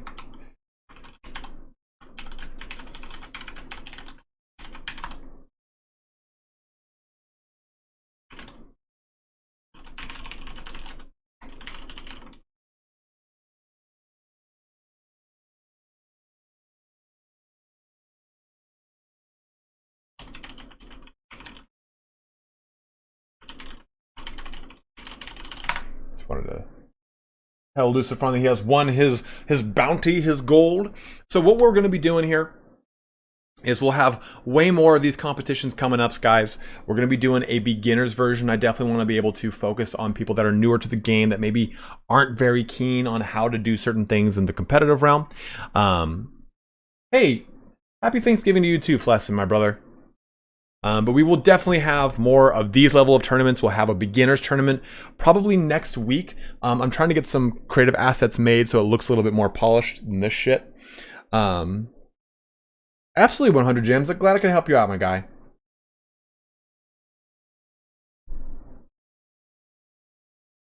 Yeah, I don't know why it's like that, Vorlink. I think I just have to recreate everything. But for some reason, Lucifron's text looks like sharp as shit. But look at Blowdeer's, right? It's all pixelated and crap. So I'll fix that and we'll have it looking better. I apologize for the kind of jankiness that is set up right now, guys. But it will be coming. We are done for the night. That is our stream. We have done the do. This actually went a lot faster than I thought it would. The last one we did, I started at 9 and we went until like 5 p.m.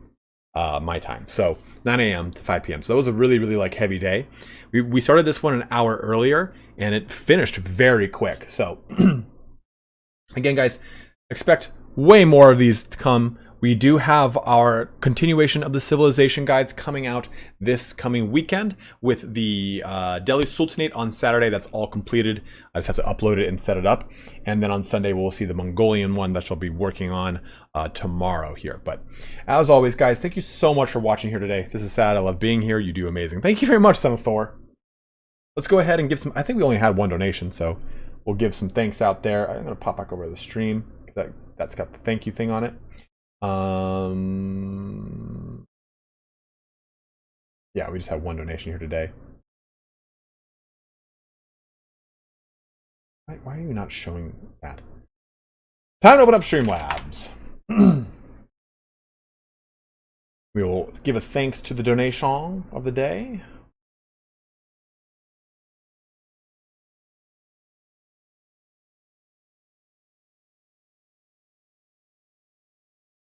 So that was from... Oh, someone actually purchased... Oh, that was earlier. That was from Caveman SC through in a $5 donation super chat. Thank you very much, Caveman. I appreciate it, my bro. And to everyone else who joined in here for today, thank you very much for watching. You can always watch this after the fact. This will always just be on the stream, on the channel as always. Only 2 hours 45 minutes. Nice. The last one was 5 hours. Oh, and a membership, right? That's right. You're right. JST Link became a new member as well. No other memberships though that I see. I just opened up Photoshop on accident. But as always, guys, thank you so much for watching here today. Don't forget to wash your hands, stay safe, take care. And we'll see you on the next stream. We'll be definitely doing... I might do a stream on the weekend where I just kind of play some quick battles. We'll play some fun and just kind of do some crap. But we'll see how I'm feeling on the weekend. Sometimes I'm just too tired and I want to do it. And I just want to lay low. Maybe I'll play a late night Diablo stream and you guys can jump on. We can do some like stuff on battle.net, whatever it is. But maybe an FFA. Who even knows what I'm doing with my life anymore? But as always, thank you so much for watching here today, guys. Have a good one and take care.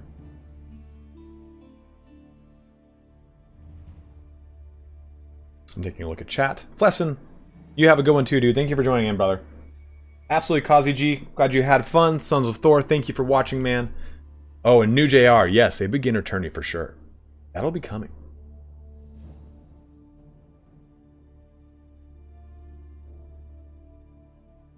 All right, guys. Have a good one, my bros. Stay safe. Ross, have a good one, dude. Thank you for watching, man. Of course, happy to do it. I think Turin will have another tournament this weekend. And if you do want to get involved in the tournaments, I forgot to say this, use the link in my description for, it says Turin's multiplayer Discord. You're going to go ahead and select that. That's where my hand goes.